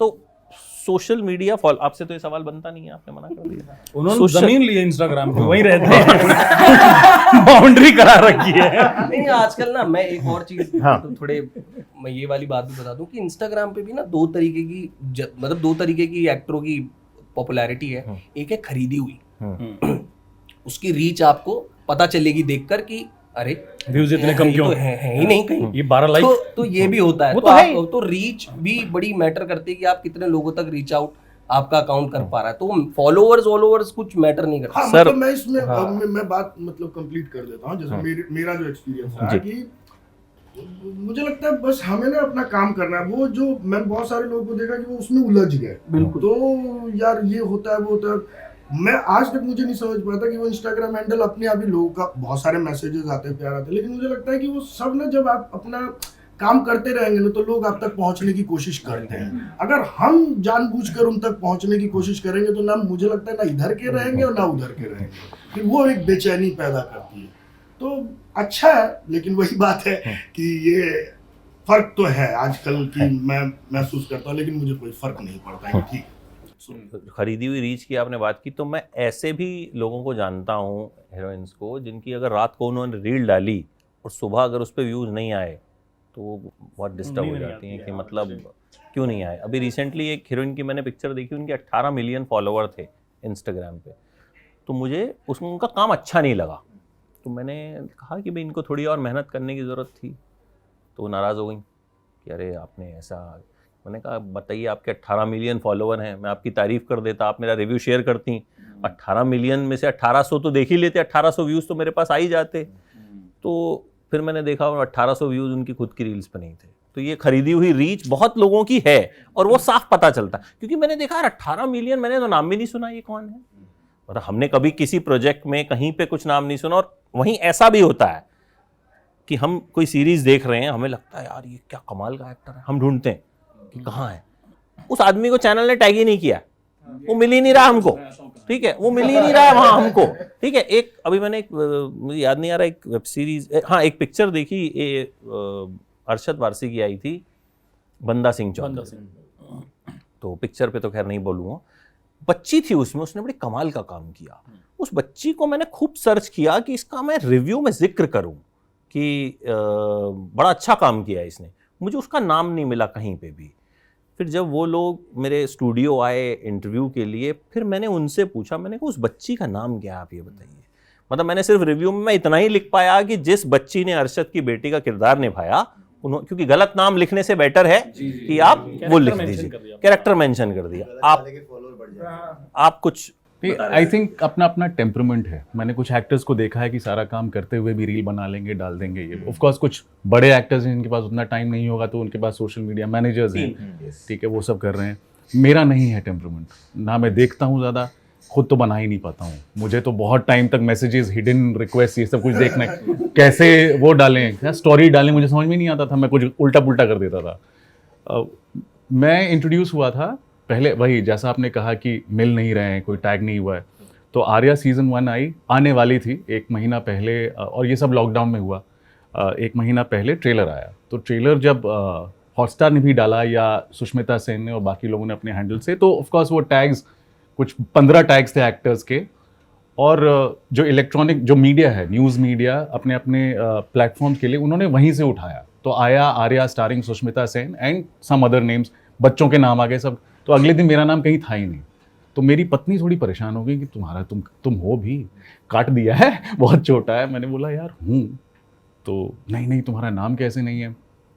मैंने बोला नहीं है, आएगा, ठीक ही किया है शायद, तब होगा। खैर वहाँ एक तो वो बड़ी, मतलब फिर मैंने जो PR हैंडल कर रही थी, मैंने उन्हें बोला भी कि यार अगर कोई सोशल मीडिया पे नहीं है इसका मतलब आप लिखोगे ही नहीं। मैंने सीखा कि एक हैशटैग नाम की भी कोई चीज़ होती है। मैंने बोला सैफ अली खान नहीं है, रणबीर कपूर नहीं है, उनका हैशटैग डाल के आता है। एनीवे, उसके बाद आगे आर्या आई, तारीफ हुई शो की, मेरी भी थोड़ी बहुत। 1 महीने बाद फिर सुष्मिता ने मुझे थोड़ा कन्विंस किया कि अरे एवरीवनस टॉकिंग अबाउट यू, कि क्या किया है ये वो, तो you must come on social media.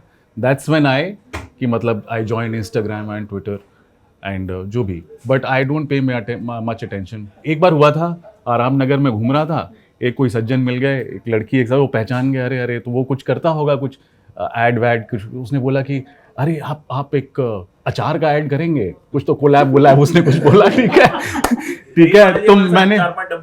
तो मैंने बोला कि मैं ये सब करता नहीं हूँ, मुझे कभी मैंने किया नहीं है ये वो। तो उसने बोला आपके फॉलोअर कितने हैं? उस समय 50,000 या कुछ थे। रहने दीजिए। आगे बढ़ गया मेरे मुंह पे। वो सोच रहा था कुछ मिलियन हो तो बात हो, तो खैर। बट मुझे ऐसा लगता है कि हम एक्टर्स के लिए, हम जितने भी लोग हैं, कि चाहे आप 1 लाख में मान जाओ या 10 लाख में मानो, जो आपके नसीब का है ना और जो आपको मिलना है, ये सोशल मीडिया फॉलोइंग वो आपके पास ही आएगा। मतलब जो कोई भी काम, मतलब ये जब हम जिसपे बात कर रहे हैं कि वो है ही नहीं। मतलब मुझे I'll disagree a little bit on that. मतलब इसके फॉलोअर बढ़ने के बाद ये ज्ञान दे रहा है। नहीं, मैं क्योंकि मुझे लगता है ना इसके 2 हिस्से हैं, और मैं इसलिए भी बोल पा रहा हूँ कि मैं प्रोड्यूसर्स के साथ बैठ के ये सब बातें हुई हैं कि 2 हिस्से हैं इसके बहुत कि एक होता है आपका commercials, ads, right, where they have to sell a product. Your social media following जो भी है आपकी, वो हेल्प करती है।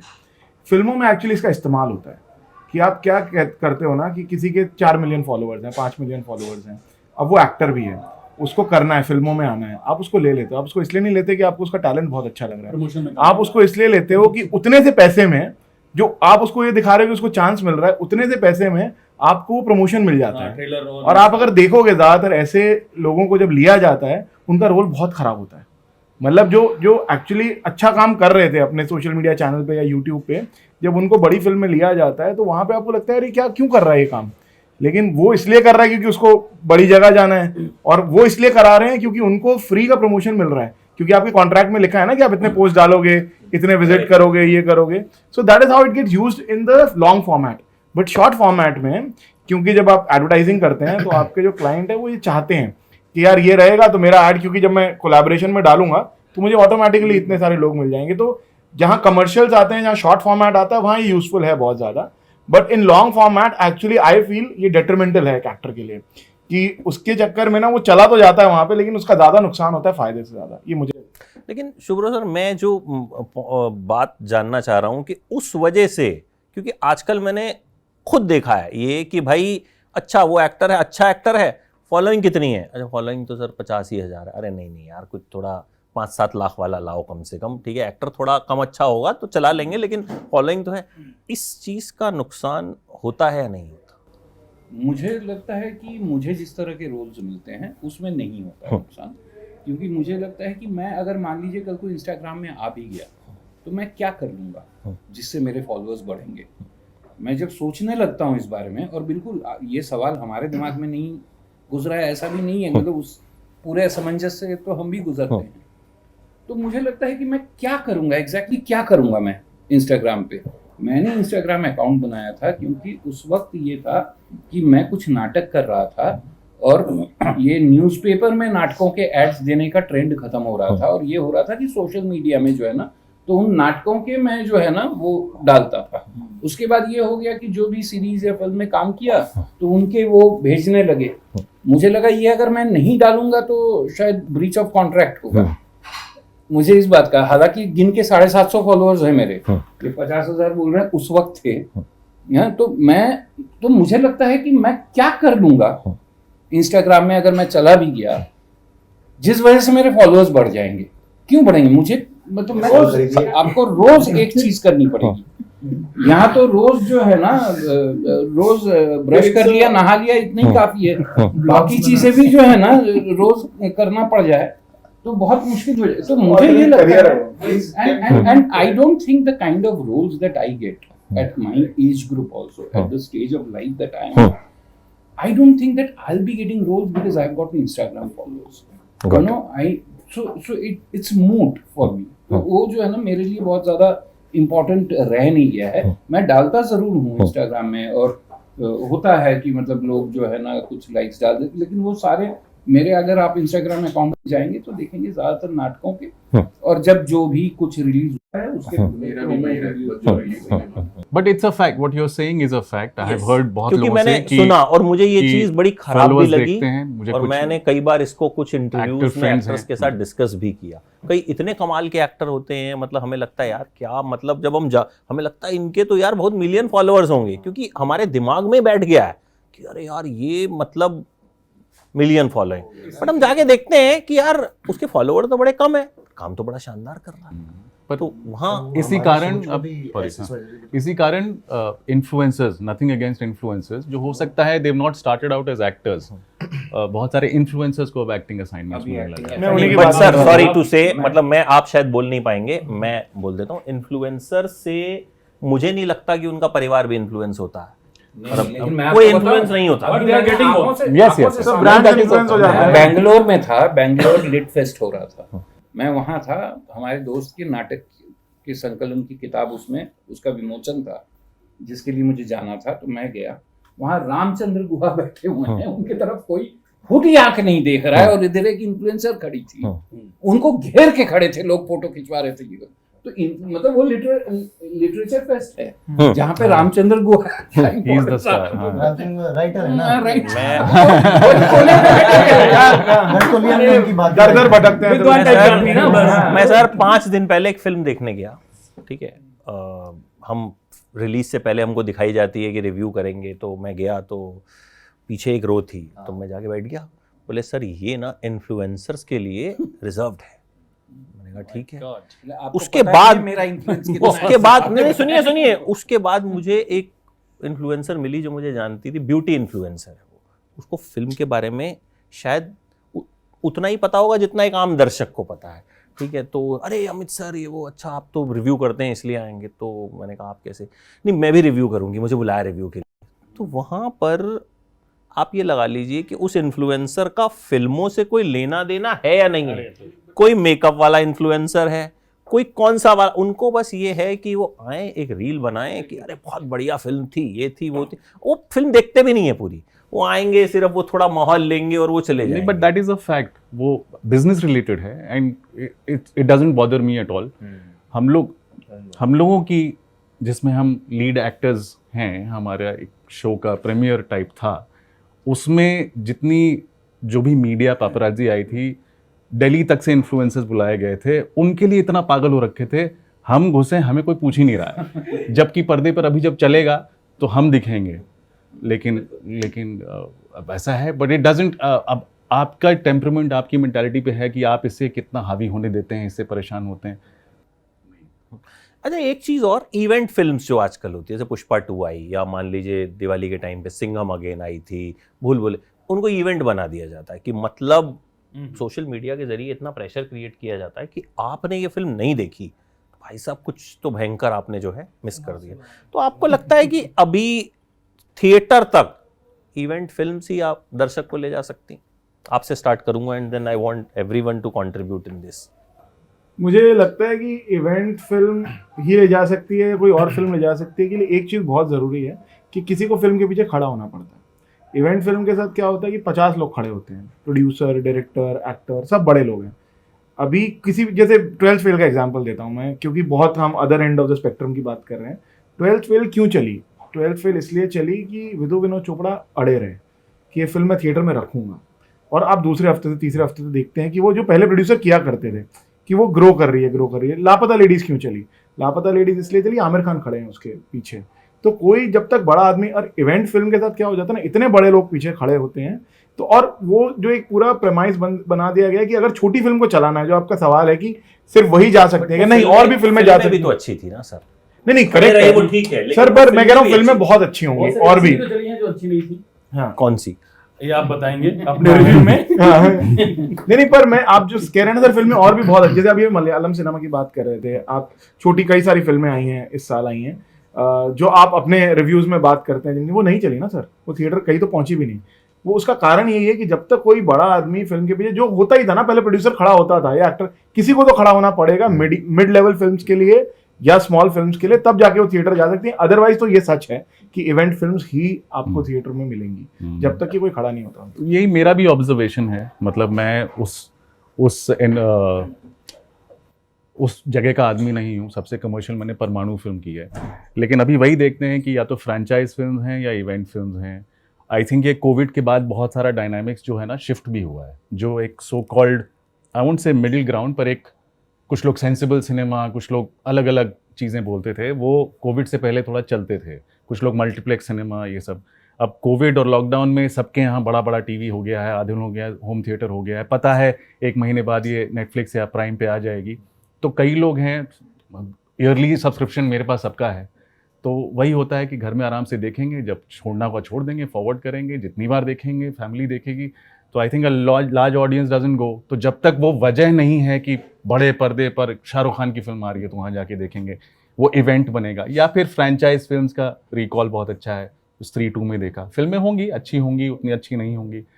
ये जैसे सर ने कहा कि कोई बैकर मिल जाए किसी, वही है ना, अनफॉर्चुनेटली ये बहुत बड़ा डिस्कशन है कि स्क्रीन्स इतने ही हैं हिंदुस्तान में, हर दूसरे फ्राइडे एक बड़ी फिल्म आ रही है, तो अगर कोई छोटी फिल्म ला रहा है तो आप बना तो लेते हैं, फिर डिस्ट्रीब्यूशन कैसे हो, डिस्ट्रीब्यूशन हो तो कौन से हॉल में लगेगी, कौन से हॉल में लगेगी, तो कौन सी टाइमिंग्स मिलेंगी आपको, बस एक मॉर्निंग शो मिल गया हर दिन, कोई देखने नहीं आ रहा है, ये सारी चीज़ें हैं। सुकांत, इसमें मैं एक चीज़ और ऐड कर देता हूँ ताकि आप रिव्यूज़ कितना, मतलब आजकल क्या होता है ना कि पिक्चर आने से पहले ही एक बोर्ड बना दिया जाता है कि एक बार तो मैंने एक पिक्चर थी, बहुत बड़ी फिल्म आई, सुबह 8 बजे का शो था उसका पहला, उससे पहले वो पिक्चर नहीं दिखाई गई थी। 7:50 पे एक पेपराजी ने 4 स्टार और ये वंडरफुल फिल्म, ये मैंने भाई उसको कमेंट किया, मैंने कहा भाई तो पिक्चर ही नहीं आई, पहला शो देखने तो मैं बैठा हूँ। I have seen this somewhere. तो उसके बाद मैंने उस पूरी टीम को भेज दिया वो, अच्छा उनको पता है कि मैं थोड़ा खुराफाती हूँ कि मतलब उन्होंने स्क्रीनशॉट ले लिया होगा, तो उन्होंने खट से जो है उसको डिलीट, अच्छा तब तक मैं स्क्रीनशॉट नहीं ले पाया था, फिर उन्होंने खट से जो है उसको डिलीट किया। ठीक है, तो ये चीज़ें जो हैं ये बहुत होती हैं। ठीक है, अभी पेपराजी भी स्टार्स दे रहे हैं, तो मतलब जर्नलिस्ट की वैल्यू जो है वो मतलब आप समझ ही सकते हैं कि कहाँ, इन्फ्लुएंसर्स भी स्टार दे रहे हैं। आपका धंधा तो इन्फ्लुएंसर्स ने भी ले लिया। नहीं, ऐसा नहीं है। जैसे मैं आपको बताता हूँ कि अब जैसे इनकी पिक्चर है तिकड़म है, ठीक है, आप मेरे इंस्टाग्राम पे जाके देखिएगा, शायद उस पर 500-600 कमेंट्स होंगे और 500-600 पॉजिटिव कमेंट्स होंगे कि हाँ हमने देखी, हमको बड़ी अच्छी लगी। हम लोग कई बार कुछ फिल्मों के रिव्यूज़ में बहुत थैंक यू बोलते हैं कि आपने सजेस्ट किया कि भाई ये वेब सीरीज़ भी है, आपने थैंक यू। महाराजा जब आई थी सर विजय सेतुपति की, तो मैंने सुना कि ऐसी कोई पिक्चर आई है, तो खट से मैंने देखी, 0 प्रमोशन के साथ नेटफ्लिक्स पे रिलीज हुई थी, 0 प्रमोशन। मैंने देखी, मैंने रिव्यू किया, बड़े सारे जर्नलिस्ट ने मुझे पूछा यार ये तो वो महाराज है ना, मैंने कहा नहीं ये महाराजा है। ठीक है, तो वो बहुत सारे जर्नलिस्ट को पता चला कि ये, तो इतना भी प्रमोशन नहीं था कि जर्नलिस्ट को भी पता हो, एंड देन दैट रिव्यू वो मिलियंस में लोगों ने इतना उसको, तो इस तरीके से भी लोग पहुंचते हैं। लेकिन ऑन द अदर हैंड वो भी है कि भाई एक बार तो मैंने ये भी देखा कि 5 में से 6 स्टार्स थे उसमें। मैंने भेजा, मैंने कहा गलती से 6 डाल दिया आपने, अरे सर ठीक कराते हैं, फिर जस्टिफाई कर रहे हो कि 10 में दिया। आउट ऑफ 10 तो what you have to add on this, the event films, the reviews, fake reviews, genuine reviews, how they impact? मेरे को बहुत इम्पैक्ट नहीं करता पर्सनली, मैं काफी खुश हूँ in the sense that the whole thing is a farce, the whole thing. कि एक तो पहले हम उसको सिनेमा बोलते हैं, पहले वो अपने आप को चेक करें कि वो सिनेमा है क्या, या एक नौटंकी का वल्गर या एक्सट्रीमली एक्सपेंसिव फॉर्म है। तो हम किसको सर्व कर रहे हैं, कौन सी ऑडियंस है, अभी सब बहुत नतर बतर है। अभी हम बात कर रहे थे ऑफ एयर कि अब राइटर्स को बुला के बोल रहे हैं हॉरर कॉमेडी लिखो, हॉरर कॉमेडी लिखो। स्त्री 2, मुंजिया और ये फिल्में चल गई। हाँ, तो फिर कुछ और कर दो, ये कर दो, वो कर दो, क्या समझ नहीं आ रहा है। तो रिव्यूअर भी, अब 5000 रिव्यूअर हैं, कोई भी सुबह के रिव्यूअर बन जाता है, शाम को फिल्म डायरेक्टर भी बन सकता है क्योंकि एक रील बना देगा। हर आदमी एक्टर है, हर आदमी राइटर है, हर आदमी पोएट है, हर कोई पोएट वाला पर्सनल था। नहीं है सर, बारिश होते ही मेढक से पहले पोएट आते हैं इंस्टाग्राम पे। मतलब अभी क्या, इंस्टा पे आप एक फोटो डाल दो, इंस्टा पे एक फोटो डालो और कैप्शन में सब डालते हैं किसी बड़े राइटर का कोई कोट, और क्रेडिट भी नहीं देते। हाँ, सबसे बड़ी बात है वो नीचे नाम नहीं लिखा हुआ किसका है। के रूम ही वो है, और मतलब हेमिंगवे का कोई कोट नीचे लिखा हुआ है। मैंने कहा भाई तेरे को क्या करना है इससे, हेमिंगवे से अपना लिख दे, क्या है। को पता भी नहीं है हेमिंगवे मेल है या फीमेल है। कई बार तो ये भी होता है, ठीक है, बहुत महान आदमी थे वो लिखा होता है, और भाई वो महान औरत थी, आदमी था ही नहीं वो। सुमित्रा नंदन पंत कहती हैं आई एम नॉट श्योर कि ये इवेंट फिल्म, ये अभी सब इतने कंफ्यूज हैं। पिछले 3 सालों में कितनी इवेंट फिल्म्स एक्चुअली वर्क करी हैं, जितना उन लोग ने पेपर पे सोचा होगा ये एक्टर लेंगे, ये करेंगे, वो करेंगे, दिवाली पे बोलेंगे इस इन्फ्लुएंसर, कितनी एक्चुअली वर्क करी हैं? ज्यादा नहीं करी, नहीं करी हैं। तो क्या सीख रहे हैं हम? मेरे को तो समझ नहीं आ रहा है भाई। जो बना सकते हैं, क्या पैसा है वही डिस्कस कर सकते हैं। यहाँ पे हम डिस्कस करेंगे, हमारी तो बात कोई घर पे भी नहीं सुनता है। तो नहीं सुनेगा सर, क्या बात कर रहे हो?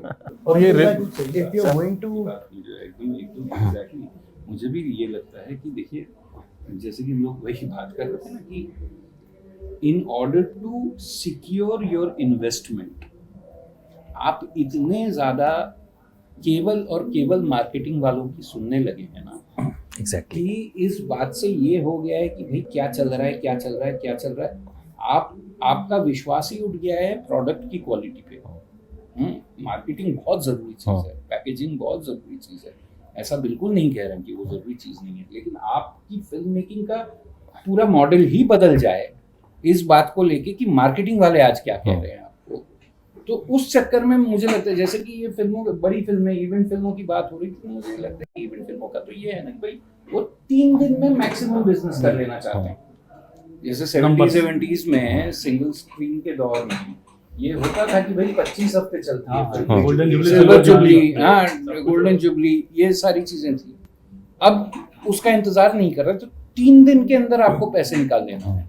तो फिर आप कौन सा एक्टर होगा जो 3 दिन के अंदर जो है ना, फिल्म चाहे सड़ी हुई हो, रिकवरी, लेकिन वो आदमी 400 रुपए का टिकट मल्टीप्लेक्स में लेके घुस जाएगा, बाद में चाहे गालियां देते हुए निकले। एंड कमिंग टू रिव्यूज, ये जो ट्रेंड इतना वल्गर है ना, जो सब फॉलो करते हैं कि मतलब सुबह रिलीज हुई, दोपहर तक फिल्म वाले भी अपना एक पोस्टर बना के, एक तो 3600 रिव्यूअर्स हैं और कोई भी एवरेज फिल्म को 1.5 से 4.5 तक मिला हुआ होता है। किसी ने पता नहीं कितनी, कोई किसी अपना पर्सनल यूट्यूब चैनल चला रहा है, उसने 4.5 स्टार दे रखा है, जिसने अच्छा दे दिया उसका नाम बेसिकली आ जाएगा और फिर पोस्टर पे आ जाएगा। मैंने देखा है 2.5 स्टार लोग फिल्म पोस्टर पे आके 2.5 स्टार को ब्रैग कर, 2.5 में इतना अच्छा क्या है? ठीक है। और फिर अगर खराब स्टार रेटिंग है तो they will just pick words, 2 words that just are fancy words that are superlatives, बस उसको लेके डाल देंगे, जबकि रिव्यू बहुत खराब था। अब कुछ अच्छा था वो उठा के डाल दिया बस। I think, I don't know ये काम करती भी हैं कि नहीं करती हैं। आई थिंक ये बना हुआ है, एक टेम्पलेट बना हुआ है कि फिल्म आएगी तो ये चीजें होंगी और ये सब करते हैं। कोई बोरिंग लैंग्वेज, सर आप एक्स्ट्राऑर्डिनरी बैड लिखोगे ना, एक्स्ट्राऑर्डिनरी पकड़ लेंगे। अच्छा मेटाफर यूज नहीं करते, कोई अच्छा क्रॉस रेफरेंस पढ़ाई नहीं किया, उसमें रिव्यू लिख दिया सुबह बैठ के, इतना खराब। और कॉपी पेस्ट, एक जगह ब्रिलियंट की जगह एक्सीलेंट कर देता है कोई दूसरा, सेम सेंटेंस। आप में से एक और चीज रिव्यू देख के बनाते होंगे बिना फिल्म देखे। कहीं आपका रिव्यू देख के आपके रिव्यूज उसका वेबसाइट पे एआई के थ्रू उसको हल्का सा रीराइट करके नहीं वो होता है, मतलब कई बार हम पहले देखते हैं, जैसे मान लीजिए आज 10 बजे पिक्चर देख ली, कल 11 बजे तक हम रिव्यू नहीं डाल सकते, तो कई लोगों का फोन आता है कैसी लगी ये, वो हम बता देते हैं कैसी लगी।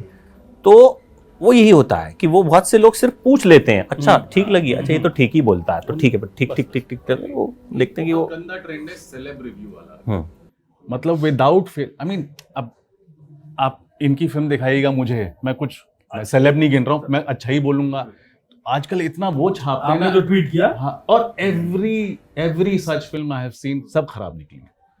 कोई भी एक दूसरे का क्यों करेगा? और सेलेब रिव्यू आउट, ये इसका you scratch my back I scratch yours वाला, थोड़ी देर रुकते हैं और आ जाते हैं हुआ जो भी सपोर्ट के लिए फर्स्ट सेलेब रिव्यू। हाँ, और कौन ही खराब बोलेगा, घर जाके सब गाली ही दे रहे होते हैं। ये भी है सेल्फ प्रेज जो हो गया है, मतलब हम खुद की तारीफ जो है इतना ज्यादा सुनना चाहते हैं, ठीक है, कि हम क्रिटिसिज्म लेना ही नहीं चाहते कि सर कैसी लगी तुम्हें मेरी पिक्चर, सर थोड़ी लंबी है, अरे लंबी नहीं यार, बढ़िया है, और बाकी कैसा लगा मेरा हीरो, सर ठीक है सर, लेकिन थोड़ी उसे और मेहनत करनी, तुम अच्छा लिख देना बस। तो वो जो है, अभी तो थिएटर में वो माइक पकड़ के लोग भेजे जाते हैं सुबह कि पहले शो के बाद आप, तो वो सवाल ही ऐसा करेंगे कि आपको उसका पॉजिटिव ही आंसर अच्छी लगी, बहुत अच्छी लगी, म्यूजिक मजा है कि कौन सा गाना आपका फेवरेट था, तो आप 5 खराब में से एक बोल दोगे। तो सेल्फ प्रेज ने कहीं ना कहीं इंडस्ट्री का बंटाधार किया। ऐसा एक बंदा ढूंढता हूं मैं। प्रेज तो वो होनी चाहिए ना कि मैं हर्ष को मैसेज करूं, भाई गुल्लक 4 देखी, मजा आ गया। ये नहीं कि हर्ष ने मुझे मैसेज किया, भाई गुल्लक 4 अच्छी लगी, बहुत अच्छी लगी, तो फिर तो मेरे पास Option ही नहीं ऑप्शन है ही ना। दो दिए ना आपने। मेरी आखिरी जो बड़ी फिल्म जिसने पैसे कमाए थे, हिचकी करके यशराज की एक फिल्म आई थी, उसमें मैं था। चाइना में उसने कुछ 200 करोड़ का बिजनेस किया था, और उसके बाद मैंने एक ही फिल्म की, और मतलब वो पता ही नहीं किसी को। वो इंटरनेशनली कहीं कहीं फेस्टिवल में वो लास्ट ईयर रिलीज भी हुई, और उसको कोई ओटीटी नहीं ले रहा है। आप सोचो। अब मैं एक बात बताता हूँ, एक फिल्म है जो मैंने की है, इट्स आउट, बट मैं उस ओटीटी का नाम नहीं ले सकता।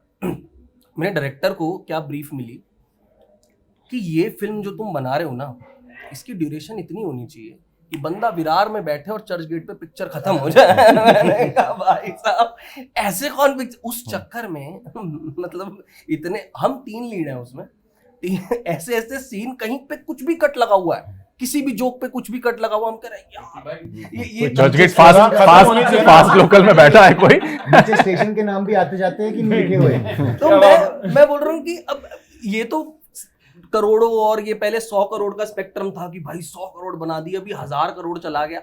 अब कोई आदमी खुद से थोड़ी जाएगा देखने, अब फेस वैल्यू पे जाते हो ना आपके, अरे भाई इतना हो गया, अब हम जो भी बैठ के देख रहे हैं, इट्स लाइक दैट ओनली। हमें क्या पता है कि भाई क्या है क्या नहीं है, बट मैं इंटरनली जो बात बता रहा हूँ वो है कि इस तरीके से चीजें डील होती हैं।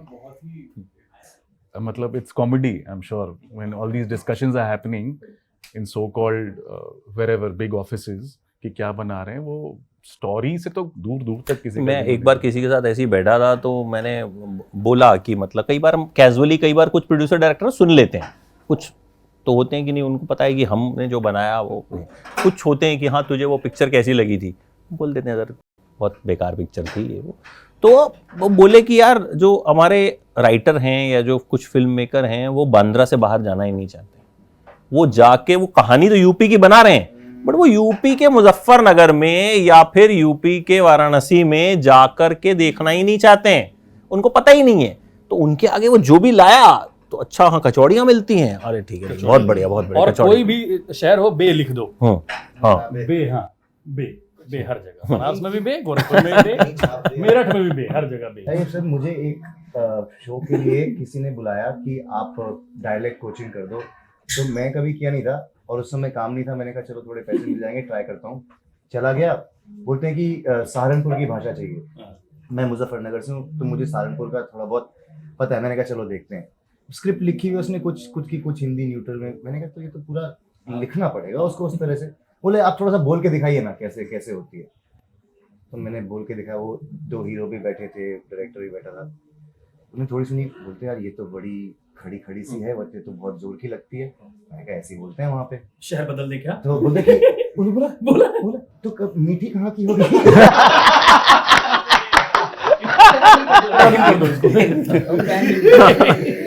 मैं एक थोड़े 5-6 साल पहले एक फिल्म के लिए फाइनल हुआ।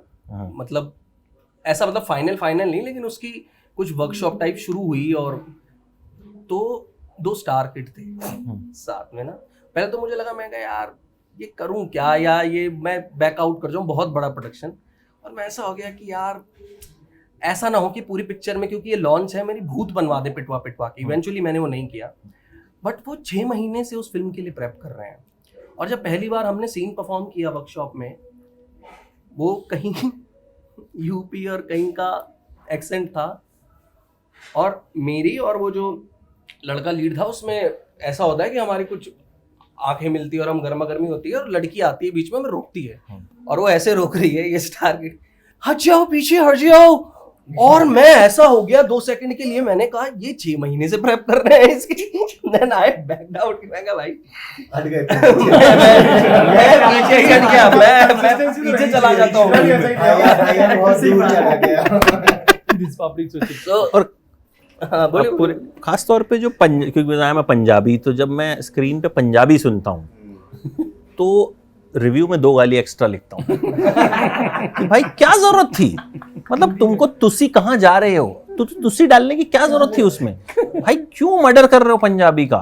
मैंने इवन एक था जिसका फिल्म का बैकड्रॉप पंजाबी था, तो मैंने डायरेक्टर से भी बोला, मैंने कहा सर मतलब आपको क्या जरूरत थी ये बताओ, अगर आप एक वर्ड नहीं भी डालते, सिंपल रखते, कोई नहीं यार वो थोड़ा सा हमें दिखाना था ना कि समझ में आ जाए सबको। मैं कहा वो समझ नहीं, वो बेवकूफ़ी लग रही है कि आप एवं कहीं भी एक वर्ड घुसा रहे हो। मैं कहा ऐसे कोई पंजाबी बात नहीं करता, या तो वो पंजाबी में बात करेगा या वो हिंदी में बात करेगा। मैंने कहा वो एक वर्ड घुसा के कोई भी बात नहीं करता। ये बड़ा अच्छा इस पे स्पूफ है कि वो उस टीवीएफ के क्रिएटर है, तो उनको एक सरदार बनाया हुआ है उसके अंदर, तो वो ना रैंडम कुछ भी चल रहा तो मैं तुसी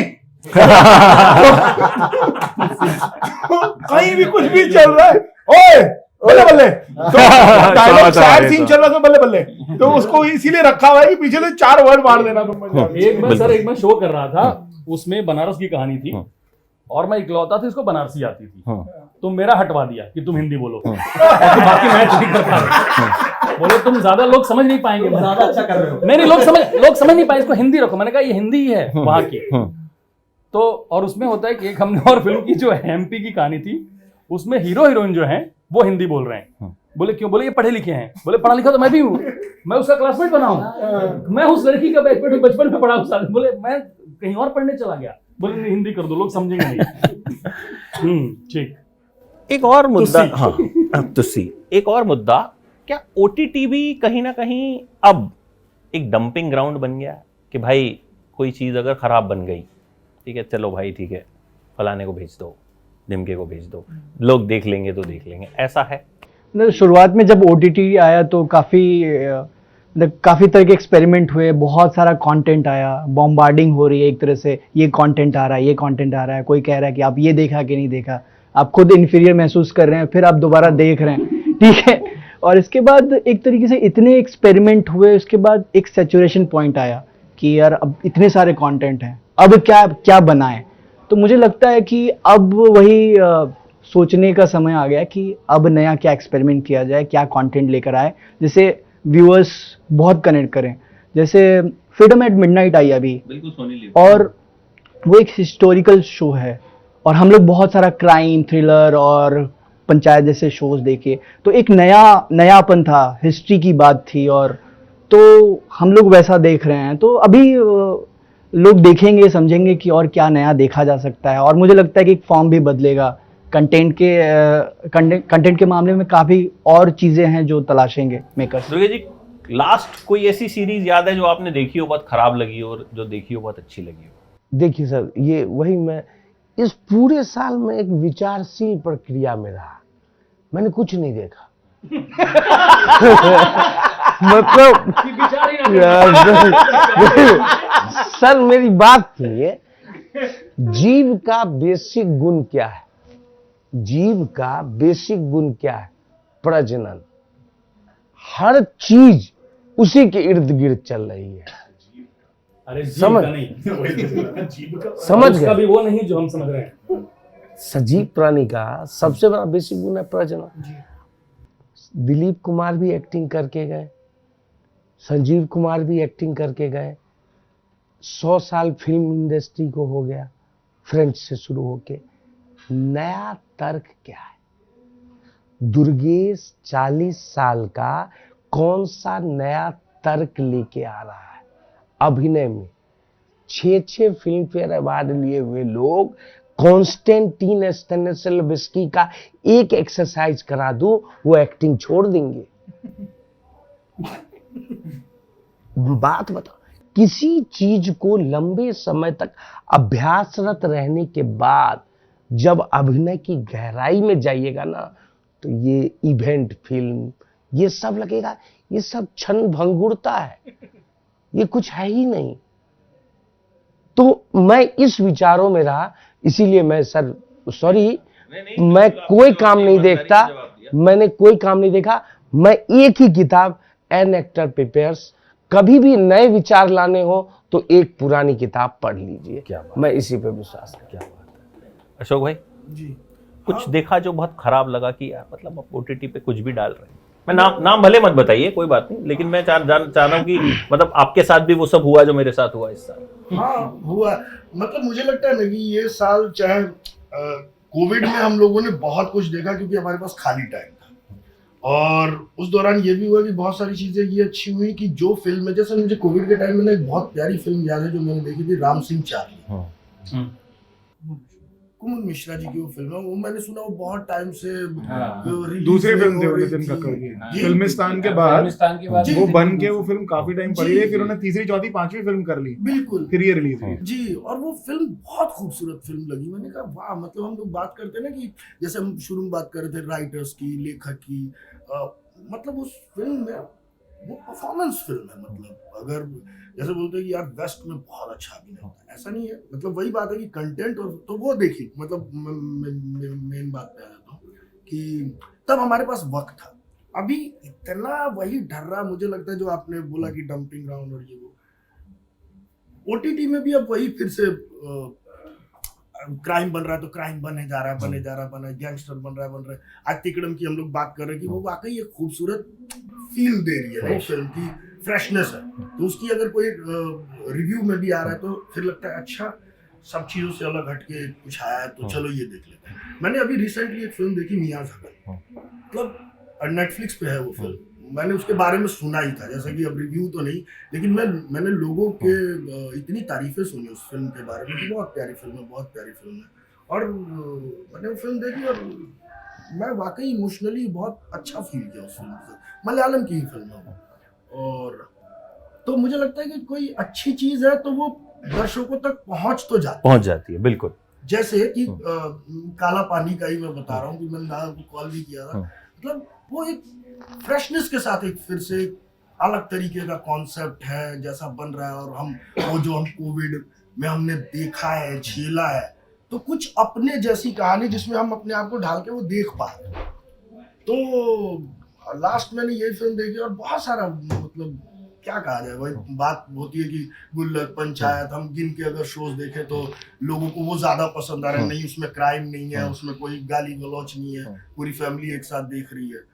तो वही बात है कि अब इसमें भी छटाई हो ही रही है। अब ओटीटी क्या, कितने चैनल्स हो गए हैं। पहले अमेज़न और नेटफ्लिक्स पे बहुत ज्यादा फोकस था, अभी हॉटस्टार, मतलब बहुत बड़े बड़े चैनल्स हैं और हर हफ्ते ही कुछ, कितना कोई देखेगा। भागती दौड़ती जिंदगी में काम भी कर रहा है। तो वही बात है कि अच्छी चीज होगी तो वो पहुंच जाएगी दर्शक, बिल्कुल, और जो वो होगा वो छट के निकल ही जाएगा। लेकिन सर जब फ्रेशनेस की बात कर रहे हैं तो हम सिर्फ मलयाली फिल्मों के बारे में ही क्यों बात कर रहे हैं? मतलब लाइक हिंदी में स्पेस कम है ऐसा शायद इस वक्त शायद वही तिकड़म करूं और भी आपको आवेशम देखी मुझे मैंने। ऐसा लगता है कि सब्जेक्ट मैटर में विविधता के मामले में उनकी मेन स्ट्रीम फिल्में जो है ना, बिल्कुल हिंदी या किसी और भाषा की मेन स्ट्रीम फिल्मों से बिल्कुल इतर है।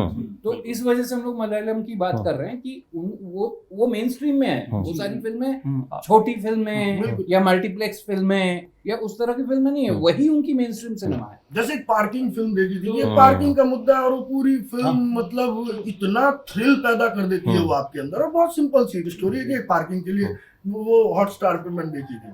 अद्भुत फिल्म है, कोई बहुत बड़ा उसका वो नहीं है कि कोई लैविश है और कुछ बहुत बड़े सेट लग रहे हैं, ऐसा कुछ नहीं है। लेकिन कहानी और वो परफॉर्मेंस और वो वही बात है कि राइटिंग उसकी इतनी कमाल है कि आप आखिरी तक उस फिल्म के बंधे रहते हो कि अब क्या।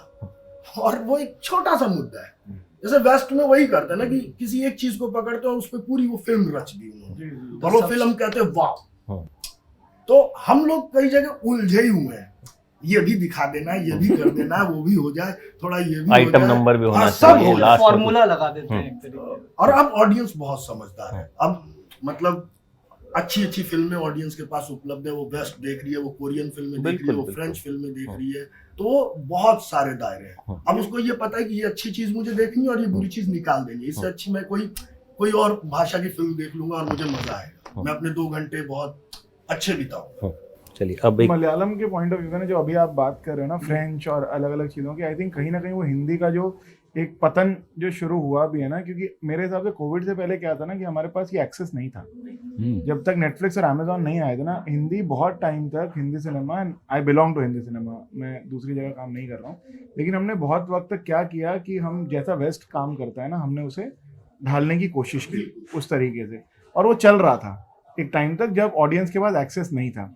लेकिन आज आप वेस्ट का काम तो वेस्ट से अच्छा नहीं कर सकते ना, वहाँ तो आप फेल हो ही जाओगे। तो आपने एक पूरा ढांचा बना लिया बहुत साल तक कि हम उनके जैसा काम करते हैं और अपनी देश के जनता को दिखाते हैं, और वो चला बहुत वक्त तक। अब उसी प्लेटफॉर्म पे जहां आपकी फिल्म है उसके पास में नेक्स्ट थंबनेल स्पीलबर्ग का है, उसी के पास स्कॉर्सेज़ी का थंबनेल है। अब आप उनके जैसा काम करने की कोशिश कर रहे हो, आप नहीं बीट कर सकते उनको। मलयालम क्यों चल रहा है ना, क्योंकि वो किसी के जैसा काम करने की कोशिश कर ही नहीं रहे हैं, वो अपना काम करने की कोशिश कर रहे हैं, जो साउथ सालों से करता है। और साउथ बहुत टाइम तक ना मजाक उड़ाया सर इस चीज का, जो आज हमारे लिए सक्सेस बन गई है, ये बहुत साल तक मजाक उड़ाते रहे कि अरे वो डब कर रहे हैं फिल्म, क्या कुछ भी होता रहता है उनकी फिल्म में, फोन किया मर्डर हो गया, जो भी हम बातें कर रहे थे, करेक्ट। और आज वो चीज क्योंकि वो टिके रहे इतने साल तक, उन्होंने अपने कल्चर को नहीं छोड़ा, आज वो वहां है जहां पे वो सारे लोग हैं जिनकी हम दुनिया में बात करते हैं, जिन्होंने कल्चर को नहीं छोड़ा। हमने कहीं ना कहीं हिंदी में अपने कल्चर को छोड़ दिया था। तो आज जैसे अब हम बिहार में जो फिल्में बन रही हैं कुछ अलग अलग भाषाओं की बात, वो इसीलिए चल रही हैं सर, क्योंकि वो वहां पे जुड़े हुए हैं, उनके कहीं तो ऑर्गेनिक है ना, कहीं से उग रहा है, कहीं से लेके नहीं रखा जा रहा है। अरे यार क्या बात, मराठी में मैंने फैंड्री जब देखी थी, मैंने कहा कि ये हमारी कहानी है यार, हमारे गांव की घर की कहानी है। अगर फैंड्री, और वो बहुत बड़ा लार्ज स्केल नहीं है, लेकिन वो फिल्म आपके दिल तक पहुंचती है। आपने वो कहानी, बहुत सिंपल सी स्टोरी है, उसमें हर चीज है, और वो हमारी कहानी, उसमें कोई ऐसा कैमरा एंगल नहीं है कि कोई कैमरा कुछ भागे हुए आ रहा है। बट फैंड्री क्या हिंदी में बना सकते हैं?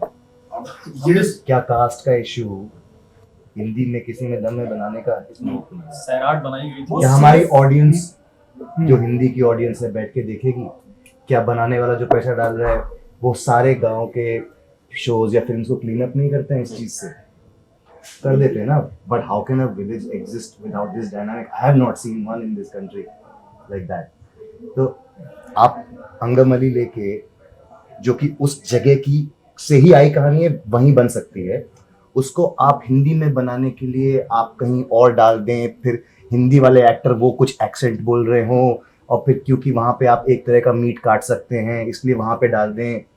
ये क्या है? हाँ, असल में बात ये है कि जहाँ की कहानी है ना, इस विषय का मैं बाद में आपको वहाँ के टेक्सचर का जो है ना, वो अगर मान लीजिए कहानी जैसे ये अंगमली की बात कर रहे हैं, एक जगह की कहानी है, उसको आप उठा के यूपी के किसी गांव में ये करें ना, वहाँ की हो ही नहीं सकती। हिंदी में तो इतनी बड़ी ऑडियंस है, सब लोग हिंदी में काम देख रहे हैं, फिल्में देख रहे हैं। अगर उसमें कोई कहानी बंगाल की हो गई, या कोई कहानी कर्नाटक की हो गई, या महाराष्ट्र की हो गई, लेकिन जो भाषा है वो हिंदी है, तो उसमें दिक्कत क्या है? कोई दिक्कत नहीं। अगर उसमें एक कल्चरल टेक्सचर आता है एक खास जगह का, उसमें कोई दिक्कत तो है नहीं। सबको उठा पटक के फिर आप यूपी में और हिंदी भाषी प्रदेशों में डालने की कोशिश करेंगे, वो कल्चरली भी रॉन्ग हो जाएगा, कई बार वो अटपटा लगेगा। सर एल्गोरिथम और मैट्रिक्स जो चीजें हैं ना, वो सब डिसाइड कर रही हैं कि आप एक एक्सेल शीट होती है हर जगह, इसमें लिखा होता है कि टॉप 10 फिल्म्स का कहाँ था बैकग्राउंड, यूपी था। तो यही है, फिर हम यही करेंगे। लखनऊ 12 तारीख की फ्लाइट है, चलिए उधर 1.5 लाख फिल्में बन रही हैं, फिर सब्सिडीज है। हाँ, फिर सब्सिडीज है, पर वो है यार भोपाल चंदेरी, चलो चंदेरी। That's also ये सब भी ट्रूथ है ना, ये तो ये डिलेमा है अभी। आई डोंट नो कि इसका सोल्यूशन क्या है और किसके पास है, और क्या वो जो रे कह गए कि our audience is uneducated, 70% of it is not ready to receive cinema. I don't know whether that has changed or whether Ray was wrong. No, but they are being fed also. Fed also, dull the mind. आप अचानक without any context अगर आप फैंड्री बना दोगे, definitely वो fail हो जाएगा। लेकिन but the point is that the context has to be built over a period of time. When you keep on making a certain kind of movies, then people will gravitate. लेकिन ये धंधा है, वो कौन करेगा? Sir, answer is courage. Eventually ना, before COVID there was a lot of courage in the industry. कि उस टाइम जब फिल्में बनती थी, जब तक OTTs नहीं आए थे, OTT से आने का बहुत फायदा हुआ है क्योंकि बहुत अलग तरह का कंटेंट दिखा है, लेकिन OTT के आने का एक बहुत बड़ा नुकसान भी हुआ है कि लोगों की रिस्क एपेटाइट खत्म हो गई है। जो पहले प्रोड्यूसर्स अपना पैसा लगा के या फाइनेंसर का पैसा लगा के एक फिल्म बना देते थे, ये सोच के कि मुझे कहानी अच्छी लग रही है, ये एक्टर है, और यहाँ हम चलो म्यूजिक से पैसा निकाल लेंगे, यहाँ हम चलो सैटेलाइट कर लेंगे, जो भी कर लेंगे, लेकिन कर लेंगे।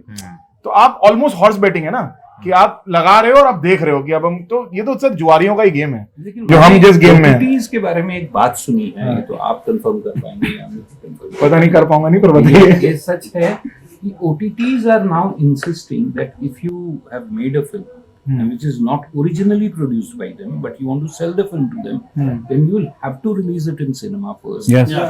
And then जो है ना वो सर सच है ये। मैं बताता हूँ इसका रीजन क्या है ना, एक इसका सबसे बड़ा रीजन है पीएनए।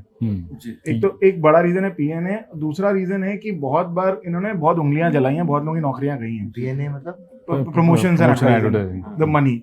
तो अब क्या होता है कि कोई फिल्म सीधा ओटीटी पे जब आती है तो उसका पूरा प्रमोशन का दारोमदार भी उनके ऊपर आ जाता है। लेकिन अगर फिल्म थिएटर में रिलीज हो चुकी है, उसका ऑलरेडी प्रमोशन हो चुका है फिल्म का, तो आप उससे उसका लाभ मिलता है आपको। और दूसरा क्या था ना सर, जब ये आए थे ओटीटी जब आए थे ना, तो इन्हें जरूरत थी इस चीज की कि अब आप नए मार्केट में आ रहे हैं तो आपको बड़ी चीजें चाहिए ताकि आप लोगों को ला सको। अब आप एस्टैब्लिश हो चुके हो, अब आपको वो पैसा देने की जरूरत नहीं है बाहर, कि अब आप कहते हो कि आप करिए ना, हम बैठे हैं, हम बाद में चला लेंगे आपकी चीज को। अब आपको वो नहीं है कि यार मैं थिएटर की जगह ये फिल्म, बड़ी फिल्म सीधा ओटीटी पे डाल दूं ताकि मेरे पास एक नई ऑडियंस आ जाए। सपोज मैं कह रहा हूँ बड़े किसी भी स्टार, बड़े स्टार का आप नाम ले लें कि उनकी फिल्म है जो डायरेक्ट थिएटर में जाने वाली थी, लेकिन आपने कहा यार एक काम करो, ये 50 करोड़ की जगह 100 करोड़ ले लो हमसे, लेकिन रिलीज डायरेक्टली यहाँ करेंगे। तो ऑडियंस के पास कोई चॉइस नहीं है, आपके पास आके देखेंगे, इसलिए आपका सब्सक्रिप्शन हो गया उस चीज के अंदर। लेकिन अब उसकी जरूरत नहीं है, वो जरूरत खत्म हो गई, आपने एक बेस बना लिया है, एक ऑडियंस बेस जो बन गया है। तो अब आप कह रहे हो अब मैं नहीं दूंगा आपको 100 करोड़ रुपए, उस टाइम मेरी जरूरत थी, आज मेरी जरूरत नहीं है। अब आप जाइए, अपना जो ओरिजिनल रूट था वही करके आइए, और अब आप मेरे पास, और आप प्रमोशन करिए पूरा, और अब आपका जब सक्सेस होगा तब हम डिसाइड करेंगे कितने पैसे में खरीदनी है ये फिल्म। लेकिन सवाल ये है कि लोग प्रमोशन करते हैं क्या? अभी हमारे दोस्त की एक बड़ी अच्छी फिल्म वो बाद में जो है ओटीटी पे गई, तो क्योंकि ये कानून उन्होंने बना दिया, पॉलिसी बना दी है कि भाई आपको रिलीज करना पड़ेगा, तो चेंबूर में मैटिनी शो में एक शो के लिए रिलीज किया उस फिल्म को, और कोई जीरो प्रमोशन के साथ कि भाई हमने कॉन्ट्रैक्चुअल एग्रीमेंट पूरा कर दिया कि फिल्म रिलीज हुई है। उसके बाद वो सर पर वो एक रेयर सिनेरियो है आई थिंक कि क्योंकि I am saying it's not a bad film at all. It's a very good No, I've heard that this is part of strategy of Yes. now. It is क्योंकि इनका वो है कि आप theatre में करो, क्योंकि इसमें बहुत बार आपको पता है ना, आपने पढ़ा होगा न्यूज़पेपर के अंदर कि ये फिल्म इतने में बिकी। जब आप जाके देखते हो तो आपको समझ में नहीं आता कि क्यों इतने में बिकी ये फिल्म, इसका क्यों इसकी वर्थ है। तो आई थिंक बहुत बार ये डिसीजंस हो चुके हैं जिसके चक्कर में इनका है कि आप प्रूव करके आओ कि ये फिल्म अच्छी है, और अब हमें उसकी जरूरत भी नहीं है। दोनों चीजें मिला के आई थिंक हम यहाँ पहुंच गए हैं। चलिए, तो I think we have discuss lot of things जो मैंने सोची भी नहीं थी, बट बातों में बड़ी सारी बातें निकली, और पिचिंग भी कर दी हमने, बहुत। तो आई होप कि बहुत अच्छा है, खराब फिल्मों के वनवास से हमें छुटकारा मिलेगा, और फिल्म इंडस्ट्री तिकड़म लगाएगी कि गुल्लक में से कुछ अच्छी चीजें निकलें और सब टॉपर बन जाएं, सारी फिल्में और खराब कंटेंट को काला पानी की सजा हो जाए। अब मुझे नहीं पता, बैठे बैठे मेरे दिमाग में ये आया तो मैंने बोल दिया कि इसी से क्लोज करते हैं। So thank you so much. जो घाटिया है वो चली जाए, जो भाटिया है वो रहे। मामा इस साल पापा बन जाए। हाँ, क्योंकि मुझे थोड़ा 1 महीने का टाइम मिला था। चलिए ठीक है, 1 महीना लगा दिया आपने, कोई नहीं, उम्मीद करते हैं इंडस्ट्री भी वक्त लगाएगी जितना चाहिए और अच्छा करेगी। So thank you so much, आप सब लोग आए और we have discussed lot of things जो कि मतलब मेरा हमेशा से मन रहता है कि अच्छा सिनेमा, अच्छी बातें, ये सब डिस्कस होनी चाहिए। बट यू नो आज के कमर्शियल दौर में मुझे लगता है हम शायद वो कर नहीं पाते, हम सबकी मजबूरियां हैं। But I am glad we made it, and thanks Puneet to you, and hopefully अगले साल फिर बैठेंगे और फिर बात करेंगे, तो हमारे पास बात करने के लिए और बेहतर बातें होंगी। हम डिस्कस करेंगे कि इस साल कंटेंट और अच्छा आया। हालांकि बेहतरी तो मुझे लगता है हमेशा, मतलब मेरी आदत है कि मैं कभी किसी फिल्म को मैंने आज तक 5 स्टार नहीं दिए, पूछता, क्योंकि मुझे लगता है कि जिंदगी और फिल्मों में बेहतरी की गुंजाइश हमेशा रहनी चाहिए। वो हिंदी वाले टीचर हैं, मतलब सब सही है, ऐसे में पूरे तो हैंडराइटिंग का मतलब कई बार होता है कि मुझे कोई फिल्म बहुत अच्छी लगती है, मैं उसको 3.5 स्टार दे, तो मुझे कमेंट आता है कि आपने इतनी तारीफ की, 3.5 ही क्यों दिया। मुझे लगता है कि स्टार्स जो है ना वो बहुत हमें, मतलब अपना जो पैमाना है वो कहीं ना कहीं हमें जितना ऊपर हो सके रखना चाहिए, ताकि बेहतरी जो है वो होती रहे, हमारी भी, सिनेमा की भी और सबकी। तो थैंक यू सो मच, फिर मिलते हैं अगले साल। Thanks a lot and wish you all a very happy new year. Thank you, happy new year.